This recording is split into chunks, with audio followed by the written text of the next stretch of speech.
नेपाली उसलाई प्रोत्साहन दिने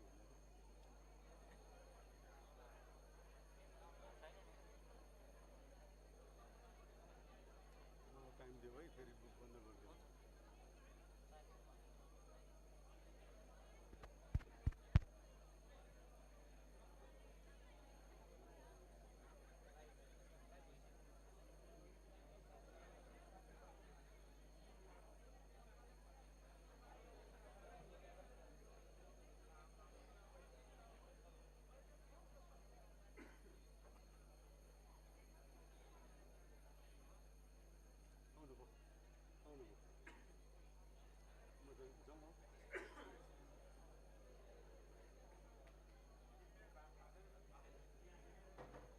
कति भयो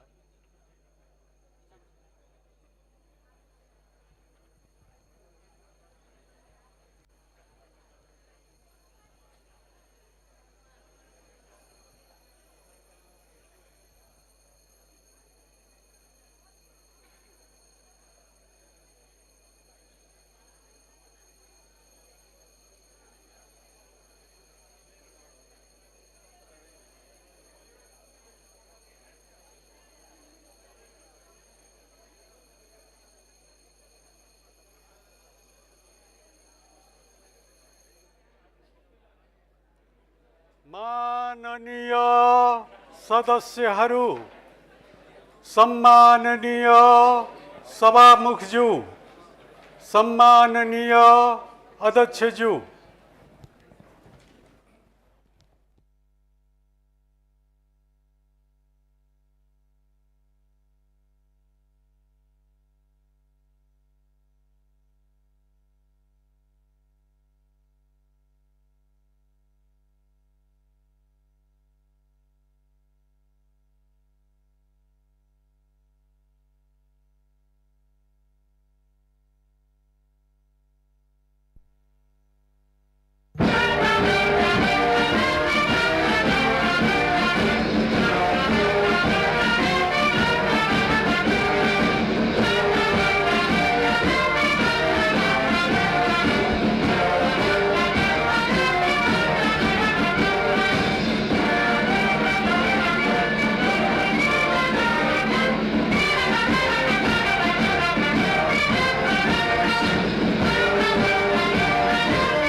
मान्य सदस्यहरू, सङ्घीय संसदको दुवै सदनको संयुक्त बैठकको कारबाही प्रारम्भ हुन्छ।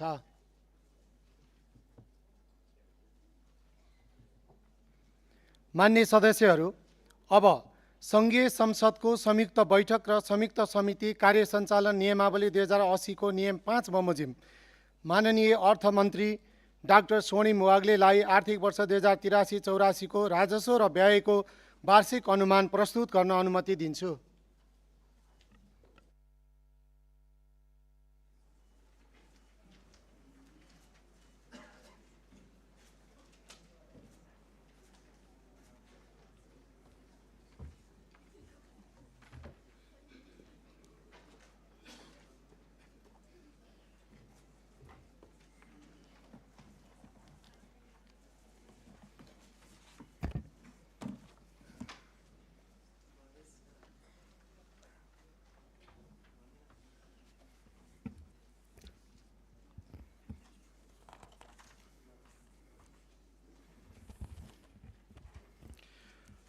प्रतिनिधि सभाका सम्माननीय सभामुख महोदय, राष्ट्रिय सभाका सम्माननीय अध्यक्ष महोदय, आधुनिक नेपालका प्रथम अर्थमन्त्री श्री सुवर्ण शमशेरबाट करिब 75 वर्ष अघि प्रारम्भ भएको मुलुकको आय र व्यय विवरण पेश गर्ने प्रणालीलाई निरन्तरता दिँदै यो सम्मानित सदनमा उभिँदा गौरवान्वित छु। जनताको जीवनस्तर बेहत्तर पार्ने तत्कालीन उद्देश्य आज पनि उत्तिकै सान्दर्भिक छ। यस अवसरमा नागरिक स्वतन्त्रता, लोकतान्त्रिक अधिकार, सामाजिक न्याय र समुन्नत नेपालका लागि भएका विभिन्न आन्दोलनहरूमा जीवन उत्सर्ग गर्नुहुने शहीदहरूप्रति हार्दिक श्रद्धाञ्जली अर्पण गर्नुका साथै आन्दोलनमा आहत नागरिकहरूप्रति समानुभूति व्यक्त गर्दछु। उत्तरदायी शासन, सदाचार र नागरिक सम्मानको पक्षमा उठेको परिवर्तनकामी युवा शक्तिको जागरणबाट स्थापित नयाँ राजनीतिक जगमा प्राप्त विपुल जनादेशले वर्तमान सरकारलाई असाधारण जिम्मेवारी सुम्पिएको छ। अर्थमन्त्रीका रूपमा मैले यसलाई केवल संवैधानिक औपचारिकताको रूपमा मात्र होइन, राज्यको चरित्र, शासकीय संस्कार र अर्थतन्त्रको स्वरूप फेर्ने दायित्वका रूपमा ग्रहण गरेको छु। यो बजेट स्वदेश र विदेशमा रहे बसेका सम्पूर्ण नेपालीहरूले उत्पादनमुखी अर्थतन्त्र, अन्तर्राष्ट्रिय प्रतिष्ठा र प्रविधि मैत्री परिवर्तनबारे राख्ने गरेको जायज अपेक्षाको पत्यारिलो नीतिगत उपकरण बन्नेछ भन्ने विश्वास लिएको छु। नेपालको राजनीतिमा उमेरको पुस्तान्तरणसँगै राष्ट्रिय जीवनका सबै आयाममा रूपान्तरणको उत्कट प्रतीक्षा छ। अप्रतिगम्य परिवर्तनले ल्याएको यो अनुकूलतालाई आत्मसात गर्दै नीति, कानुन, संस्था, पद्धति, प्रक्रिया, नेतृत्व र नियतमा परिष्कारपूर्वक सुशासनका मानक स्थापित गर्न हामी कटिबद्ध छौँ। नीतिगत अन्योल, ढिलासुस्ती, संस्थागत कब्जा र राज्य स्रोतको दोहनको अन्त्य गर्दै परिणाम दिने शासन प्रणाली निर्माण गर्नु आजको आवश्यकता हो। वर्तमान संविधानले सामाजिक तथा सांस्कृतिक बहिष्करणको चक्र तोड्ने महत्त्वपूर्ण आधार तयार गरेको भए पनि आर्थिक अवसरहरूमा समान पहुँचका लागि अझ गहिरो संरचनात्मक सुधार आवश्यक छ। सूचना तथा सञ्चार एवं कृत्रिम बुद्धिमत्ता, वित्त, व्यापार र लगानीको विशिष्टीकृत विविधीकरण र त्यसको निसीम विस्तार, संसारभर फैलिएको नेपाली समुदायको सामूहिक सामर्थ्य र प्रविधिकरणको आक्रामक उपयोगले जन्माएका चुनौती र अवसरहरूलाई पर्गेल्ने समय आएको छ। समन्यायिक आर्थिक वृद्धिको सूचक्र निर्माण गर्ने जिम्मेवारी हाम्रै काँधमा छ। यस यात्रामा रचनात्मक सुझाव र सहकार्यका लागि सङ्घीय संसद, राज्यका सबै निकाय, नागरिक समाज तथा सम्पूर्ण नेपाली जनता समक्ष सरकारका तर्फबाट हार्दिक अनुरोध गर्दछु। मुलुकको विद्यमान आर्थिक अवस्थाका परिसूचकहरू, प्रगतिका अवरोध तथा तिनको समाधानका सम्भावित मार्गहरूबारे वर्तमान आर्थिक स्थितिपत्र 2083 सार्वजनिक गरिसकेको छु। आगामी आर्थिक वर्षको नीति तथा कार्यक्रम र विनियोजन विधेयकका सिद्धान्त तथा प्राथमिकताबाट सरकारको सारभूत नीतिगत दिशाबारे प्रकाश पारिसकिएको छ। त्यसै गरी विस्तृत तथ्याङ्कीय चित्रणको दस्तावेज आर्थिक सर्वेक्षण 2082-83 संसदमा पेश भइसकेको छ। मुलुक अहिले बृहत आर्थिक सुधारको निर्णायक मोडमा उभिएको छ। राजनीतिक अस्थिरताको दुष्चक्र समाप्त भएको छ। अधिकांश समष्टिगत आर्थिक परिसूचक सुधारोन्मुख छन्। सुदृढ विदेशी विनिमय सञ्चितिसहित वित्तीय प्रणालीमा पर्याप्त तरलता छ। स्वच्छ ऊर्जा उत्पादन र नयाँ प्रविधिमा विशाल सम्भावना छन् भने युवा जनसाङ्ख्यिक शक्ति ठूलो पुँजीका रूपमा उपस्थित छ। यद्यपि अन्तर्राष्ट्रिय आपूर्ति श्रृङ्खलाको अस्थिरता, आन्तरिक बजारको शिथिलता, उत्पादनशील क्षेत्रमा न्यून लगानी तथा सार्वजनिक संस्थाप्रतिको अविश्वास चुनौतीका रूपमा रहेका छन्। यस बजेटको ध्येय यी चुनौतीलाई अवसरमा रूपान्तरण गर्दै राज्यको सेवा प्रदान क्षमता, निजी क्षेत्रको आत्मविश्वास र नागरिकको भरोसालाई एकैसाथ उकास्नु छ। सम्माननीय सभामुख महोदय, सम्माननीय अध्यक्ष महोदय, सुरुमा म आर्थिक वर्ष 2083-84 को बजेट मार्फत बसाल्न खोजिएको थिति र सर्वाङ्गीण विकासको जगसँग सम्बन्धित केही उल्लेख्य सुधारहरूको घोषणा गर्दछु। उद्यम व्यवसायलाई राहत र मध्यम वर्गको विस्तार गरी समग्र अर्थतन्त्रलाई गतिशील बनाउन करका दरमा बृहत पुनरावलोकन गरेको छु। करको बोझ घटाउन आयकरको छुटको सीमा दोब्बर गरी व्यक्तिका लागि 10 लाख रुपैयाँ पुर्याएको छु।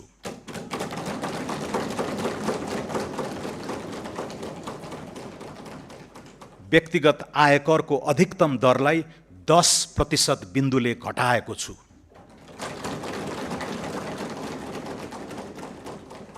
औद्योगिक कच्चा पदार्थको भन्सार महसुल तयारी मालवस्तुभन्दा कम्तीमा एक तह न्यून हुने गरी 273 प्रकारका कच्चा पदार्थमा भन्सार दर घटाएको छु।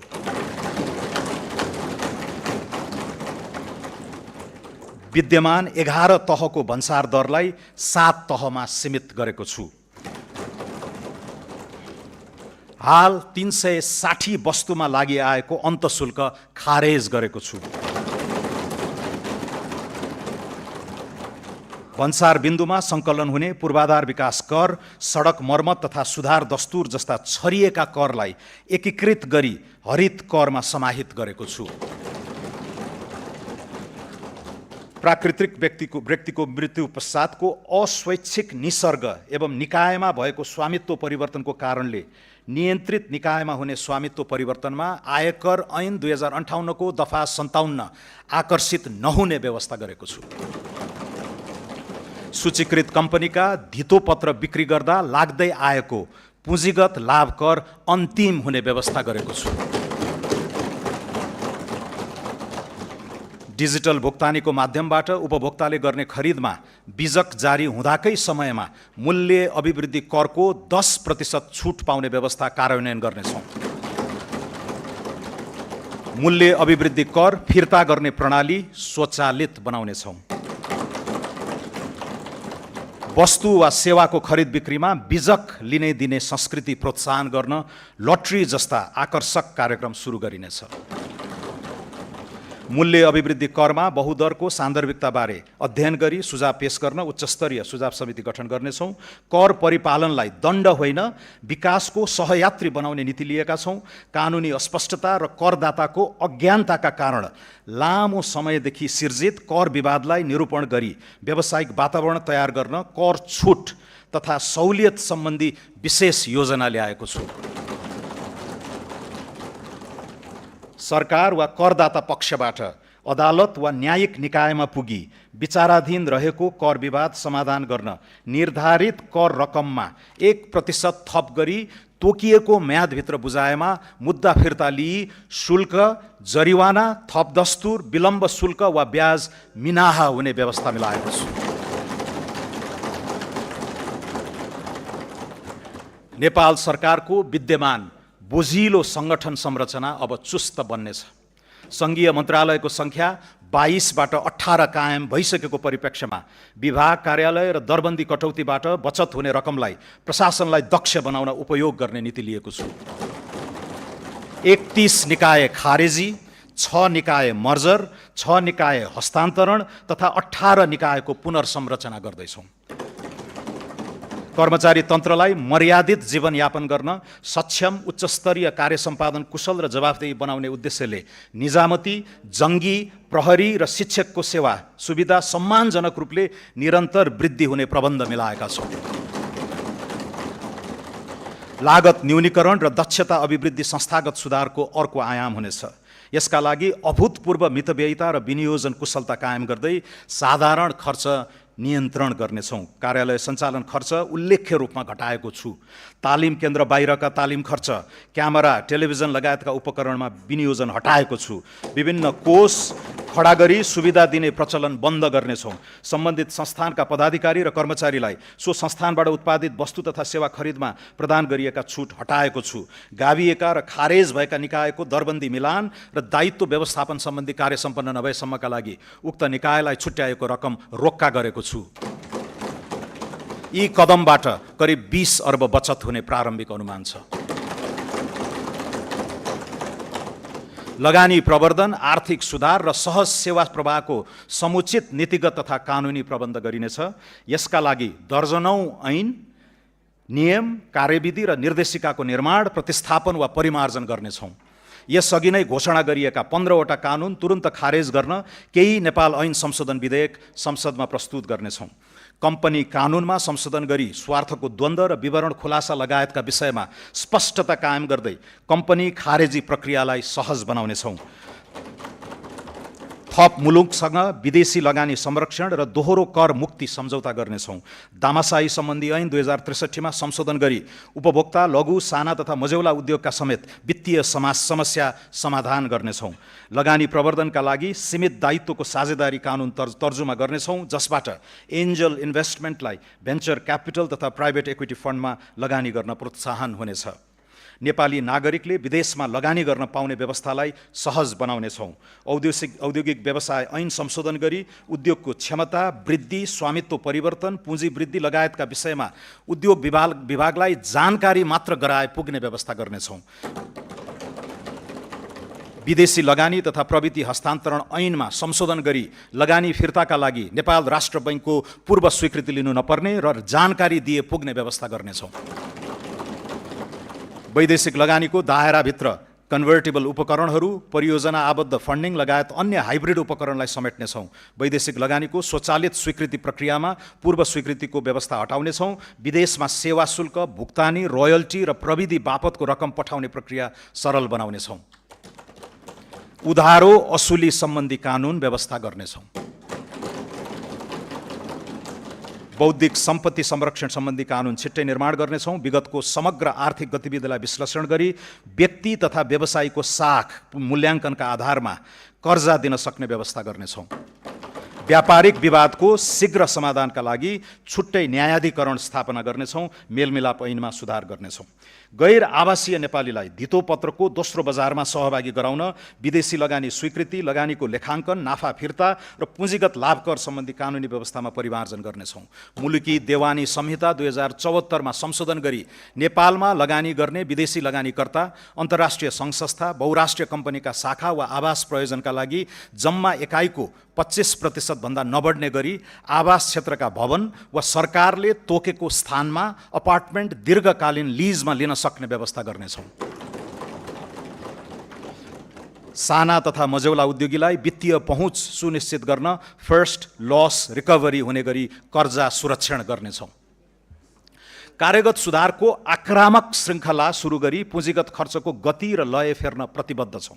खरिद प्रक्रियामा सुधार, रकमान्तरसहित स्रोत व्यवस्थापनमा लचकता, वैकल्पिक वित्त परिचालन एवं आयोजना प्रमुखको स्थिरता सुनिश्चित गरी तोकिएको लागत र समयमै आयोजना सम्पन्न गर्न मिसन मोडमा काम गराउनेछौँ। चालु आर्थिक वर्षभित्रै विकास आयोजना सम्बन्धी सनसेट कानुन संसदमा पेश हुनेछ। मोबिलाइजेसन पेस्कीको रकम सम्बन्धित आयोजनामा मात्र खर्च गर्न पाउने गरी ट्र्याकिङ गर्ने व्यवस्था मिलाउनेछौँ। हाइब्रिड एन्युइटी मोडलमा निर्माण गर्न सकिने पूर्वाधार आयोजनाको प्रारम्भिक पाइपलाइन 3 महिनाभित्र तयार हुनेछ। मध्यपूर्वको द्वन्द्वबाट इन्धन, बिटुमिन लगायत निर्माण सामग्रीमा भएको मूल्य वृद्धिबाट निर्माण व्यवसायीलाई परेको कठिनाइको सम्बोधन गर्नेछौँ। सफा सहर, सहज यातायात र सुरक्षित सडक चलायमान अर्थतन्त्रको अभिन्न अङ्ग बनाउनेछौँ। सडक यातायात, खानेपानी, सरसफाई र आर्थिक पहुँच पूर्वाधारलाई एकीकृत रूपमा विकास गर्नेछौँ। आगामी 5 वर्षभित्र सबै जिल्ला सदरमुकाम जोड्ने सडक तथा पुलको स्तरोन्नति गर्नेछौँ। यात्रा सुरक्षा र सडक स्तर सुधार गरी दुर्घटनाबाट हुने मानवीय क्षतिलाई न्यूनीकरण गर्नेछौँ। विकास र वातावरण बीच द्वन्द्व होइन, सामञ्जस्य स्थापित गर्नेतर्फ सरकार सचेष्ट रहनेछ। यसका लागि वातावरण संरक्षण ऐन 2076 र वन ऐन 2076 परिमार्जन गरिनेछन्। स्वीकृत वातावरणीय प्रभाव मूल्याङ्कन प्रतिवेदनमा उल्लेखित वनको क्षेत्रफल वा कटान हुने रुखको सङ्ख्या घटेको अवस्थामा पूरक वातावरणीय प्रभाव मूल्याङ्कन गर्न नपर्ने व्यवस्था गर्नेछौँ। वन क्षेत्रको स्वीकृति र रुख कटानको आदेशसम्मका निर्णयको बहुशृङ्खलालाई उल्लेख्य रूपमा घटाउनेछौँ। नवीन एवं वैकल्पिक वित्तीय उपकरणको प्रबन्ध मार्फत सरकारको वित्तीय चाप घटाइनेछ। यस क्रममा सरकारको ब्यालेन्स सिट बाहिरबाट नै पुँजी परिचालन गरी सार्वजनिक लगानी एवं प्रविधि भित्र्याउन नयाँ वित्तीय उपकरण प्रस्ताव गरेको छु। पूर्वाधारमा निजी लगानी परिचालन गर्न वैकल्पिक विकास वित्त कोष सम्बन्धी कानुन प्रतिनिधि सभाबाट पारित भइसकेको छ। अन्तर्राष्ट्रिय बजारमा नेपाली मुद्रामै अफसोर बन्ड शीघ्र जारी हुनेछ।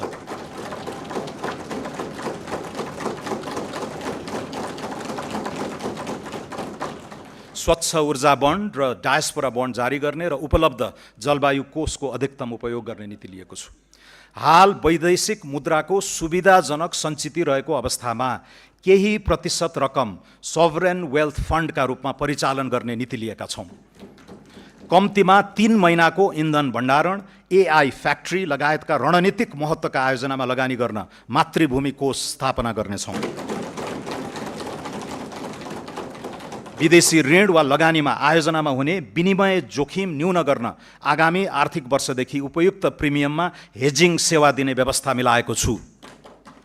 पहिलो र दोस्रो सार्वभौम क्रेडिट रेटिङबाट प्राप्त नतिजामा सुधार हुने गरी अनुकूल आर्थिक वातावरण सिर्जना गर्नेछौँ। नेपाललाई सम्पत्ति शुद्धिकरण सम्बन्धी ग्रे लिस्टबाट यथाशक्य छिटो हटाउनेछौँ। सार्वजनिक संस्थानलाई बलियो बनाउन केहीमा पुँजी वृद्धि र अन्यमा सरकारी सेयर विनिवेश गर्ने प्रबन्ध गरेको छु। राष्ट्रिय वाणिज्य बैङ्कमा नेपाल सरकारको पुँजी वृद्धि गर्ने प्रस्ताव गरेको छु। नेपाल वायु सेवा निगमलाई कम्पनीमा रूपान्तरण गरी व्यवस्थापन सुधार तथा रणनीतिक साझेदारीको उपयुक्त विधि पहिचान गर्नेछौँ।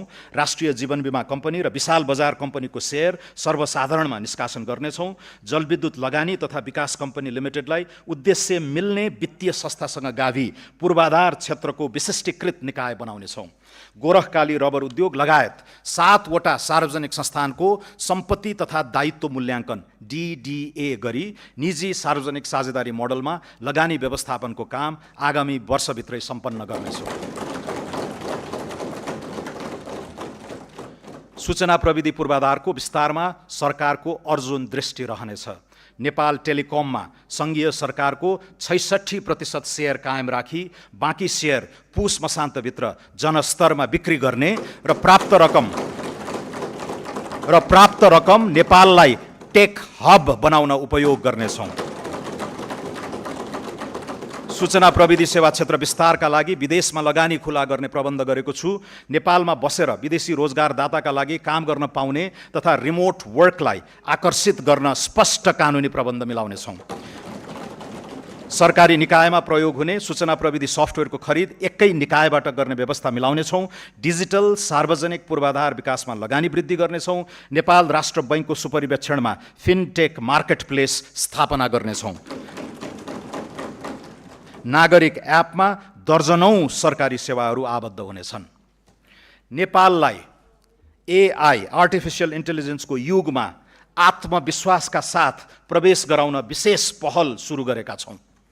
काठमाडौँको शिवचाटारमा देशकै पहिलो सार्वभौम एआई कम्प्युट केन्द्र स्थापना गर्नेछौँ। हजारौं एआई प्रोसेसिङ युनिट खरिद गरी एआई उद्यमी र स्टार्टअपलाई सहुलियतपूर्ण कम्प्युट क्षमता उपलब्ध गराउनेछौँ। स्वच्छ जलविद्युत ऊर्जालाई उच्च मूल्यको एआई कम्प्युट सेवामा रूपान्तरण गर्ने प्रस्ताव गरेको छु। नेपालको विद्यमान अपार ऊर्जा शक्तिलाई कृत्रिम बुद्धिमत्ताको विकासमा प्रयोग गरी सिपयुक्त रोजगारी, डिजिटल निर्यात र एआईमा आधारित आर्थिक रूपान्तरणको जग निर्माण हुने विश्वास गरेको छु। आगामी आर्थिक वर्ष एआईको क्षेत्रमा अन्तर्राष्ट्रिय ख्याति बनाइरहेका कम्तीमा 15 जना नेपाली शोधकर्तालाई प्रतिष्ठित फेलोशिप प्रदान गरी नेपाल फर्केर योगदान गर्न आमन्त्रित गर्नेछु।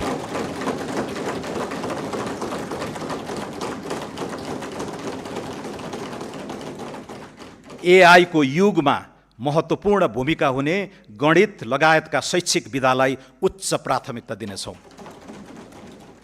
लामो समयदेखि थाँतिरहेको नेपाल विद्युत प्राधिकरणको पुनःसंरचना सम्पन्न गरिनेछ। नेपाल विद्युत प्राधिकरणलाई विद्युत उत्पादन, प्रसारण र वितरण तथा व्यापारका लागि 3 छुट्टै कम्पनीमा विभाजन गर्नेछौँ। विद्युत खरिद सम्झौता भएका तर निर्माण सुरु नगरेका आयोजनाको अनुमति पत्र खारेज गरी टेक और पे विधिमा नयाँ PPA गर्ने प्रबन्ध गर्नेछौँ। 10 मेगावाट भन्दा कम क्षमताका विद्युत आयोजनाको तत्काल PPA गर्नेछौँ। सुक्खायाममा घटाघटमा विद्युत खरिद दर निर्धारण गरी खरिद सम्झौता गर्ने व्यवस्था मिलाउनेछौँ। निजी क्षेत्रलाई अन्तर्राष्ट्रिय बजारमा विद्युत व्यापार गर्न पाउने व्यवस्था मिलाउनेछौँ। प्रसारण लाइन बनाउने र व्हिलिङ चार्ज लिई विद्युत व्यापार गर्न सक्ने कानुनी व्यवस्था समेत मिलाउनेछौँ। जलविद्युत आयोजनाको अनुमति अवधिपछि आयोजनाको स्वामित्व नेपाल सरकारमा हस्तान्तरण हुँदा वनको जग्गा भोगाधिकार र रुख कटान बापतको शुल्क समायोजन गर्ने व्यवस्था मिलाउनेछौँ। ठुला तथा जलाशययुक्त आयोजनाको विकासका लागि निजी क्षेत्रलाई प्रोत्साहित गर्न प्रवर्धकले 100% रकम जलाशययुक्त आयोजनामा लगानी गर्ने सुनिश्चित गरेमा पहिलो वर्ष नै 40% सेयर सर्वसाधारणलाई बिक्री गर्न दिने नीति लिनेछौँ। सम्माननीय सभामुख महोदय, सम्माननीय अध्यक्ष महोदय, आर्थिक वृद्धिको उत्तम सम्भावना भएका ग्रामीण एवं शहरोन्मुख क्षेत्रको चतुर्दिक प्रादेशिक विकासमा लगानी बढाउनेछौँ। यस्ता क्षेत्रलाई ग्रोथ पोल र क्वाडका रूपमा विकसित गर्न नीतिगत र भौतिक पूर्वाधारको एकीकृत योजना कार्यान्वयन गर्नेछौँ। सुनकोशी मरिन डाइभर्जनबाट सिंचित हुने 1,22,000 हेक्टर कमान्ड क्षेत्रलाई आधार बनाउँदै हुलाकी र पूर्व पश्चिम राजमार्ग विस्तारका बाँकी काम सम्पन्न गरी कृषि र उद्योग क्षेत्रको मध्य मधेस चतुर्भुज क्वाड्राङ्गल बनाइनेछ। मध्य पहाडी, पुष्पलाल लोकमार्ग, कर्णाली राजमार्ग, भेरी कोरिडोर र रारादेखि जुम्ला हुँदै फोक्सुन्डोसम्मको कर्णाली चतुर्भुजमा जडीबुटी, जलविद्युत, पर्यटन र खानीजन्य क्रियाकलापले प्रश्रय पाउने व्यवस्था मिलाइनेछ। पूर्व पश्चिम राजमार्गको बुटवल नारायणघाट खण्ड र मुगलिन दमौली पोखरा खण्ड शीघ्र सम्पन्न गर्नेछौँ। सिद्धार्थ राजमार्गको अन्तर्राष्ट्रिय स्तरको रूपान्तरण सुरु गरी कालीगण्डकी सभ्यताको उद्गम क्षेत्रलाई तीर्थाटन र स्वच्छ उद्यम व्यवसाय केन्द्रित गण्डकी चतुर्भुज बनाउनेछौँ। त्रिवेणी धाम, देवघाट, रुरु क्षेत्र, कागबेनी, मुक्तिनाथ र दामोदर कुण्डलाई एकीकृत गर्दै शालिग्राम पथ विकास गर्नेछौँ। लुम्बिनी मुक्तिनाथ धार्मिक सांस्कृतिक मार्गमा आधारित निर्माण पथ प्रवर्धन गर्दै ध्यान, साधना, योग, बौद्ध वैदिक दर्शन तथा मनाङ, मुस्ताङ र म्याग्दीको हिमाली सांस्कृतिक अनुभवलाई एकीकृत गर्नेछौँ। मध्य पहाडी राजमार्गसँग ओलाङचुङगोला, किमाथाङका, तातोपानी, रसुवागढी, कोरला, हिल्सा जस्ता उत्तरी पर्या व्यापारिक गन्तव्यहरूसँग जोड्ने लक्ष्य राखेका छौँ। कोशी टप्पुदेखि कञ्चनजङ्घासम्मको क्षेत्रलाई समेटी जैविक विविधता संरक्षण र स्वच्छ ऊर्जा विकास केन्द्रित कोशी कोरिडोरको योजना अगाडि बढाउनेछौँ। रामा रोशन, खप्तड, बडी मालिका, शैलेश्वरी, उग्रतारा र मल्लिकार्जुन क्षेत्र समेटी सुदूरपश्चिममा विशिष्ट पर्यटकीय चतुर्दिक विकास अगाडि बढाउनेछौँ।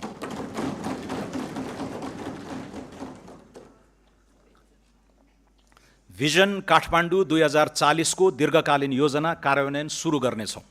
काठमाडौँ उपत्यकाको समग्र शहरी सेवा व्यवस्थापनका लागि अन्डरपास, फ्लाइओभर, इन्टरसेक्सन सुधार, नदी कोरिडोरको पूर्वाधार, पार्क निर्माण, फोहोर मैला व्यवस्थापन, युटिलिटी डक्ट, विद्युतीय तार भूमिगत गर्ने सहितको एकीकृत पूर्वाधार बनाउनेछौँ। प्रदेश र स्थानीय तहसँगको सहकार्यमा वित्तीय प्रोत्साहन सहित खुला क्षेत्रको संरक्षण र विस्तारका लागि विशेष पहल गर्नेछौँ। काठमाडौँ उपत्यकामा विद्युतीय सार्वजनिक बस सञ्चालन, चार्जिङ स्टेसन, ट्र्याकिङ प्रणाली, स्मार्ट बस पार्क, सुदृढ संस्थागत व्यवस्था सहितको स्मार्ट अर्बन मोबिलिटी कार्यक्रम छिट्टै सुरु हुनेछ। पोखरा उपत्यकामा पनि सार्वजनिक बसलाई विद्युतीय बसले प्रतिस्थापन गर्न ई मोबिलिटी सेवा सुरुवात गर्नेछौँ। भिजिट नेपाल वर्ष 2085 र नेपाल आरोग्य वर्ष 2027 सफल बनाउन सघन तयारी गर्नेछौँ। उच्च मूल्यका पर्यटक लक्षित रिजोर्ट र होटल निर्माण र सञ्चालनलाई भौतिक एवं वित्तीय प्रोत्साहन दिने व्यवस्था गरेको छु। पर्यटन गतिविधिहरूलाई आरोग्य पर्यटनको मूल विषयवस्तुमा ब्रान्डिङ गरी पर्यटकका स्रोत मुलुकहरूमा विविधीकरण गरिनेछ। नेपाललाई युरोपियन युनियनको एयर सेफ्टी लिस्टबाट बाहिर निकाल्न आगामी पुसभित्र नागरिक उड्डयन प्राधिकरणको पुनः संरचना गरी नियामक र सञ्चालकको पृथक भूमिका स्थापित गर्नेछौँ।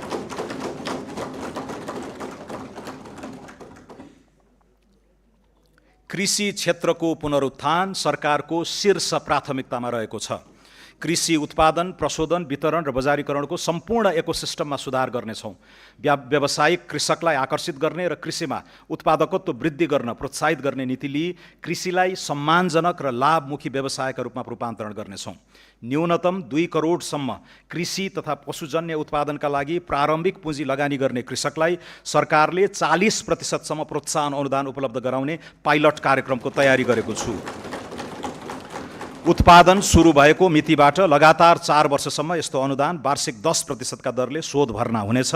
वास्तविक कृषकलाई उन्नत बिउ, मल, सिँचाइ, विद्युत तथा कृषि बिमामा सहयोग उपलब्ध गराउँदै कृषि अनुदानको दुरुपयोग रोक्नेछौँ। कृषि र पशु बिमामा 80% प्रिमियम अनुदान उपलब्ध गराउँदै अन्य अनुदान क्रमशः हटाउँदै लैजाने दिशा तय गरेको छु।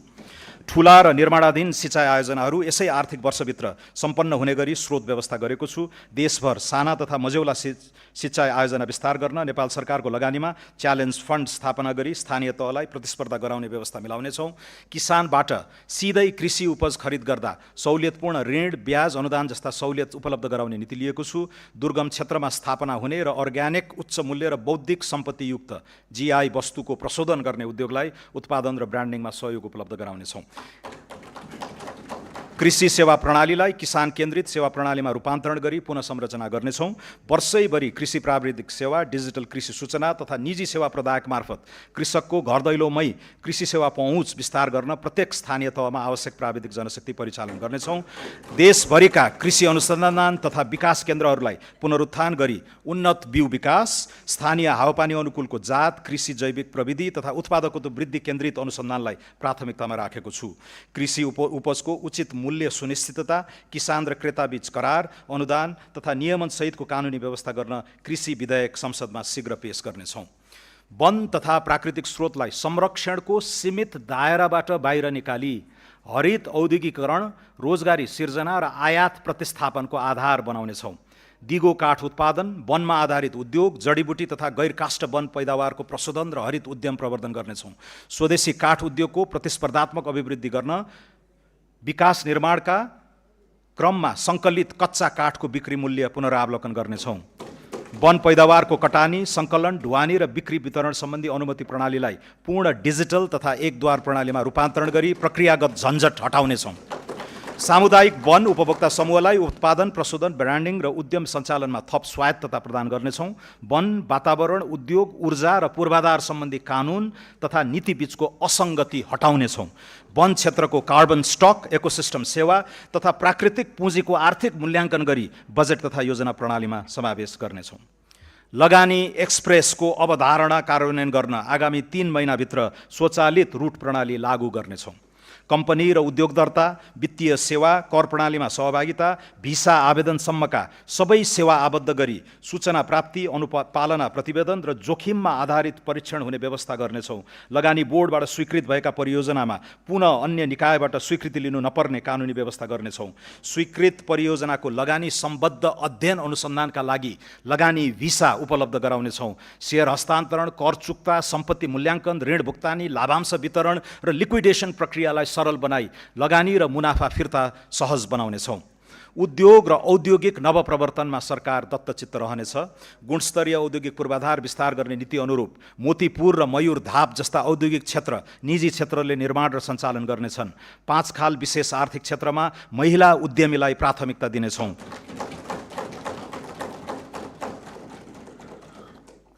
महिला उद्यमीलाई कर्जा प्रवाहमा थप सहुलियत प्रदान गर्नेछौँ। विशेष आर्थिक क्षेत्रलाई कर, भन्सार, आयात, निर्यात र लगानीको सम्पूर्ण निर्णय एकै थलोबाट हुने विशेष आर्थिक प्रशासन क्षेत्रको व्यवस्था मिलाउनेछौँ। उत्पादनमूलक उद्योगको प्रतिस्पर्धात्मक क्षमता अभिवृद्धि गर्न विद्युतको डिमान्ड शुल्क पुनरावलोकन गर्दै विद्युत महसुलमा छुट दिने व्यवस्था गर्नेछौँ। उद्योगीहरूले औद्योगिक क्षेत्र, विशेष आर्थिक क्षेत्र तथा लिजमा उपलब्ध गराइने जग्गामा निर्मित संरचनालाई बैंकिङ प्रयोजनका लागि धितो राख्न सक्नेछन्। पुँजी अभावका कारण पूर्ण क्षमतामा सञ्चालन हुन नसकेका उद्योग तथा व्यवसायलाई व्यावसायिक पुनरुत्थान कर्जा उपलब्ध गराई क्षमता विस्तार र वृद्धिमा प्रोत्साहित गर्नेछौँ। नवउद्यम, स्टार्टअप, नवप्रवर्तन र उद्यमशीलतालाई आर्थिक रूपान्तरणको दह्रो आधार बनाउनेछौँ। नवउद्यमलाई पहिचान, सिप बजार र वित्तीय पहुँचसँग अनुकूलित गर्दै नाफा आबद्ध कर सहुलियत, सार्वजनिक खरिदमा प्राथमिक पहुँच, डिजिटल दर्ता तथा नियामकीय सहजीकरण मार्फत नवउद्यम सञ्चालन प्रणालीलाई सुदृढ बनाउनेछौँ। नवउद्यम वित्त पोषणलाई केवल ऋणमा आधारित मोडेलमा सीमित नराखी प्रारम्भिक चरणमा अनुदान, सम्भाव्यता प्रमाणित उद्यमका लागि सहुलियतपूर्ण कर्जा तथा विस्तार चरणमा वृद्धि पुँजीको व्यवस्था गरिनुको साथै निजी क्षेत्र र गैर आवासीय नेपालीको सहलगानी प्रोत्साहित गर्नेछौँ। विज्ञान, प्रविधि, अनुसन्धान र नवप्रवर्तनका लागि पुँजीगत खर्चको न्यूनतम 1% रकम विनियोजन गरेको छु। व्यक्तिगत क्रेडिट स्कोरिङ प्रणाली लागू गर्दै पियर टु पियर P2P लेनदेनलाई नियमनसहित सञ्चालन गर्नेछौँ। कृषि, उद्योग, पर्यटन र जलविद्युत क्षेत्रमा दीर्घकालीन स्थिर ब्याजदरमा कर्जा प्रवाह गर्न नीतिगत व्यवस्था गर्नेछौँ। बैङ्किङ क्षेत्रमा बढ्दो खराब कर्जा तथा गैर बैङ्किङ सम्पत्तिको प्रभावकारी व्यवस्थापन गर्न विशेष कानुनी अधिकारसहित राष्ट्रिय सम्पत्ति व्यवस्थापन कम्पनी पुस मसान्तसम्म स्थापना गर्नेछौँ। समग्र शैक्षिक इकोसिस्टममा प्रणालीगत पुनर्संरचना गर्नेछौँ। राष्ट्रिय विद्यालय नक्साङ्कन र पूर्वाधार अडिट, शिक्षक क्षमता परीक्षण, AI तथा एडटेक तत्परता मूल्याङ्कन समेतका आधारमा नवप्रवर्तन तथा सिप केन्द्रित शिक्षा विस्तार गर्न विद्यालय शिक्षामा लगानी बढाउनेछौँ। शिक्षा प्रणालीलाई विद्यालय केन्द्रित प्रणालीमा रूपान्तरण गर्दै शैक्षिक गुणस्तर अभिवृद्धि र पूर्वाधार निर्माणमा अभिभावकीय सहयोग स्वीकार गर्ने नीति लिएका छौँ। विद्यालय व्यवस्थापन समितिलाई गुणस्तरीय शिक्षा सुनिश्चितताको माध्यम बनाउनेछौँ। सम्पूर्ण शैक्षिक संस्थामा सफा शौचालय अभियान सञ्चालन गर्नेछौँ। उच्च शिक्षालाई अनुसन्धान, नवप्रवर्तन, ज्ञान उत्पादन र राष्ट्रिय क्षमता निर्माणको केन्द्रका रूपमा पुनः संरचना गर्नेछौँ। चिकित्सा, नर्सिङ, सूचना प्रविधि लगायत उच्च शिक्षाका विभिन्न विधामा हाल लगाइएको कोटालाई चालु आर्थिक वर्षभित्र पुनरावलोकन गरी उल्लेख्य वृद्धि गर्नेछौँ। उद्योग तथा श्रम बजारसँग प्रत्यक्ष आबद्ध मागमा आधारित सिप प्रणाली विस्तार गर्नेछौँ। राष्ट्रिय योग्यता ढाँचा तथा पूर्व सिकाइ मान्यता लागू गरी प्रवासी, अनौपचारिक तथा अनुभवी श्रमिकको सिपलाई औपचारिक मान्यता दिनेछौँ। पारिश्रमिक सहितको इन्टर्नसिप प्रणालीलाई संस्थागत गरिनेछ। यो बजेटले स्वास्थ्य सेवामा नीतिगत फड्को मार्ने लक्ष्य लिएको छु। दक्ष स्वास्थ्य जनशक्ति, प्रयोगशाला, अत्यावश्यक औषधि, डिजिटल स्वास्थ्य प्रणाली तथा प्रभावकारी रेफरल सेवा सहितका आधारभूत संस्थाहरूलाई स्वास्थ्य सेवाको प्रथम बिन्दु बनाउने दीर्घकालीन लक्ष्य लिएका छौँ। सरकारले निशुल्क उपलब्ध गराउने मध्ये कम्तीमा 25 प्रकारका औषधि उत्पादन गर्न नेपाल औषधि लिमिटेडलाई सक्षम बनाउनेछौँ। त्रिभुवन विश्वविद्यालय शिक्षण अस्पताल, चिकित्सा विज्ञान राष्ट्रिय प्रतिष्ठान र पाटन स्वास्थ्य विज्ञान प्रतिष्ठानलाई अन्तर्राष्ट्रिय स्तरको विश्वविद्यालयको रूपमा विकास गरी विदेशी विद्यार्थी समेतलाई शिक्षा प्रदान गर्न सक्षम बनाउनेछौँ। सार्वजनिक साझेदारी मोडल, पब्लिक पार्टनरसिप मोडल अन्तर्गत 7 वटै प्रदेशका प्रमुख सरकारी अस्पताललाई चरणबद्ध रूपमा शिक्षण अस्पताल तथा विशिष्टीकृत स्वास्थ्य सेवा केन्द्रमा रूपान्तरण गरिनेछ। कर्मचारी सञ्चय कोष, नागरिक लगानी कोष र सामाजिक सुरक्षा कोषमा रहेको लगानी योग्य स्रोतलाई स्वास्थ्य पूर्वाधार, मेडिकल शिक्षा र विशिष्टीकृत सेवा विस्तारमा परिचालन गर्नेछौँ। स्वास्थ्य बीमा कार्यक्रमको व्यापक पुनर्संरचना गर्नेछौँ। छरिएर रहेका सामाजिक स्वास्थ्य सुरक्षा कार्यक्रम र स्वास्थ्य सम्बन्धी दायित्वलाई एकीकृत गर्दै एकल भुक्तानी विधि अपनाउनेछौँ। स्वास्थ्य बीमाको सर्वव्यापीकरणबाट आगामी 3 वर्षमा 90% नेपाली स्वास्थ्य बीमाको दायरामा आउने र व्यक्तिगत उपचार खर्चमा उल्लेख्य कटौती हुने अपेक्षा राखेका छौँ। राष्ट्रिय ट्रमा नीति तर्जुमा गरी सडक दुर्घटना र आकस्मिक ट्रमाबाट हुने जनधनको क्षति न्यूनीकरण गर्नेछौँ। आगामी 5 वर्षभित्र स्मार्ट वितरण प्रणालीबाट 24 घण्टा स्वच्छ पिउने पानी सुनिश्चित गर्नेछौँ। आगामी 3 वर्षभित्र 65% र 5 वर्षभित्र 100% नागरिकलाई सुरक्षित र स्वच्छ खानेपानी सेवा उपलब्ध गराउनेछौँ। खानेपानी आपूर्तिको गुणस्तर, शुल्क संरचना तथा सेवा दायित्व सुनिश्चित गर्न नियमन प्रणाली सुदृढ पार्नेछौँ। काठमाडौँ उपत्यकामा दिगो खानेपानी सेवा सुनिश्चितताको लागि विद्यमान महसुल संरचनाको पुनरावलोकन गर्नेछौँ। काठमाडौँ उपत्यका खानेपानी व्यवस्थापन बोर्ड, काठमाडौँ उपत्यका खानेपानी लिमिटेड, आयोजना कार्यान्वयन निर्देशनालय र खानेपानी तथा सरसफाई सेवा महसुल निर्धारण आयोगलाई गाभी एउटै संरचना बनाउनेछौँ। सामाजिक सुरक्षा प्रणालीलाई थप न्यायोचित र लक्षित बनाउनेछौँ। आर्थिक रूपमा सक्षम नागरिकलाई सामाजिक सुरक्षा भत्ता स्वैच्छिक रूपमा त्याग्न सक्नेले छोडौँ, नसक्नेलाई जोडौँ भन्ने राष्ट्रिय अभियान सञ्चालन गर्नेछौँ।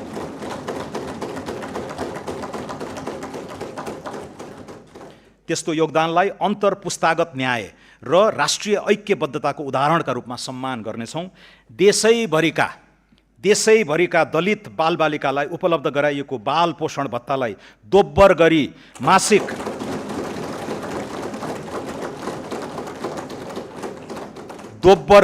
मासिक 1000 रुपैयाँ बनाएको छु। उच्च गरिबी भएका र मानव विकास सूचकाङ्कमा पछाडि परेका मुख्यतः मधेस, कर्णाली र सुदूरपश्चिम प्रदेशका 25 जिल्लाका बालबालिकाले पाउने पोषण भत्तालाई निरन्तरता दिएको छु। श्रमिक र रोजगारदाता अनिवार्य रूपमा श्रम रजिस्ट्रीमा आबद्ध हुनुपर्ने व्यवस्था गर्नेछौँ। यसबाट सुरक्षा गार्ड र घरायसी कामदारका अतिरिक्त निर्माण, कृषि, आतिथ्य, ढुवानी तथा औद्योगिक श्रमिक आपूर्ति गर्न इजाजत प्राप्त संस्थाले प्रदान गर्ने बिमा, आवास र डिजिटल गुनासो व्यवस्थापन जस्ता सेवाको मापदण्ड निर्धारण हुनेछ। श्रम क्षेत्रमा लिखित सम्झौता, न्यूनतम ज्याला, बिमा, कार्यस्थल सुरक्षा मापदण्ड तथा बैंक मार्फत पारिश्रमिक भुक्तानी अनिवार्य गर्नेछौँ। कार्यस्थल दुर्घटनामा अनिवार्य क्षतिपूर्ति र बिमा दाबी प्रणाली थप प्रभावकारी बनाउनेछौँ। पुस मसान्तभित्र श्रम न्यायाधिकरण मार्फत श्रम विवादको शीघ्र समाधान गर्ने र सम्झौता उल्लङ्घन, ज्याला ठगी तथा श्रम शोषणलाई आर्थिक अपराध सरह कानुनी दायरामा ल्याउने प्रणाली विकास हुनेछ। अनौपचारिक र असङ्गठित क्षेत्रमा कार्यरत श्रमिकलाई सामाजिक सुरक्षा प्रणालीमा आबद्ध गर्न विशेष अभियान सञ्चालन गर्नेछौँ। पुँजी बजारलाई मर्यादित र लगानी मैत्री बनाउन नियामकको क्षमता अभिवृद्धि, प्रविधि मैत्री कारोबार प्रणाली र लगानीकर्ता संरक्षण संयन्त्र सुदृढ गर्नेछौँ। नेपाल स्टक एक्सचेन्जको पुनः संरचना अघि बढाई इन्ट्राडे, सर्ट सेलिङ र डेरिभेटिभ जस्ता उपकरणको चरणबद्ध सुरुवात गर्नेछौँ। सेयर कर्नरिङ, इन्साइडर ट्रेडिङ जस्ता पुँजी बजारमा हुने अवांछित गतिविधि विरुद्ध शून्य सहनशीलताको नीति लिनेछौँ। नेपालको धितोपत्र बजारमा सूचीकृत कम्पनीलाई तोकिएको प्रक्रिया पूरा गरी विदेशी धितोपत्र बजारमा सूचीकृत हुने गरी ग्लोबल डिपोजिटरी रिसिट जारी गर्न सक्ने व्यवस्था मिलाउनेछौँ। सौम्य शक्तिको विस्तार गर्दै डायस्पोराको सिप, पुँजी र सञ्जालको सदुपयोग गर्नेछौँ। प्रवासमा रहेका नेपाली नागरिकलाई लोकतान्त्रिक प्रक्रियामा आबद्ध गराई उनीहरूको मताधिकार सुनिश्चित गर्न कानुनी, प्राविधिक तथा प्रशासनिक पूर्वाधार तयारी गर्नेछौँ। भिसा प्रणालीमा व्यापक सुधार गरी लगानी मैत्री अध्यागमन व्यवस्थापन गर्न नयाँ विधेयक संसदमा पेश गर्नेछौँ। अति कम विकसित मुलुकको राष्ट्रसङ्घीय दर्जाबाट निस्कन हाल न्यूनतम योग्यता पुगेको भए पनि अर्को 2 वर्ष घनीभूत आर्थिक, सामाजिक, राष्ट्रिय पुनर्जागरणको आडमा नेपालको स्तरोन्नति गराउने निर्णय गरेका छौँ। त्यस्तो स्तरोन्नति अप्रतिगम्य होस् भन्ने चाहेका छौँ। राजनीतिक प्रणालीमा पारदर्शिता र उत्तरदायित्वको बलियो आधार निर्माण गर्नेछौँ। स्वस्थ लोकतान्त्रिक प्रतिस्पर्धालाई संस्थागत गर्न राष्ट्रिय मान्यता प्राप्त राजनीतिक दलहरूलाई पछिल्लो आम निर्वाचनमा प्राप्त मतको आधारमा सरकारी अनुदान दिने बारे बृहत राजनीतिक बहस गराउनेछौँ। यसरी उपलब्ध हुन सक्ने अनुदानको लेखा परीक्षण महालेखा परीक्षकले गर्ने व्यवस्था मिलाइनेछ। प्रमाणमा आधारित नीति निर्माण, कार्यान्वयन र अनुगमनलाई प्रभावकारी बनाउनेछौँ। शैक्षिक गुणस्तर परीक्षण केन्द्र, कृषि तथ्याङ्क प्रणाली तथा नेपाल राष्ट्र बैङ्क अन्तर्गत रहेको उपभोक्ता मूल्य सूचकाङ्क सम्बन्धी तथ्याङ्क प्रणाली लगायतलाई राष्ट्रिय तथ्याङ्क कार्यालय अन्तर्गत एकीकृत गरिनेछ। त्यसै गरी नीति अनुसन्धान प्रतिष्ठानलाई राष्ट्रिय योजना आयोग अन्तर्गत राखी सरकारको दीर्घकालीन सोच र नीति निर्माण गर्न सक्षम निकाय बनाउनेछौँ। सम्माननीय सभामुख महोदय, सम्माननीय अध्यक्ष महोदय, अब म क्षेत्रगत कार्यक्रम र विनियोजन प्रस्तुत गर्दछु।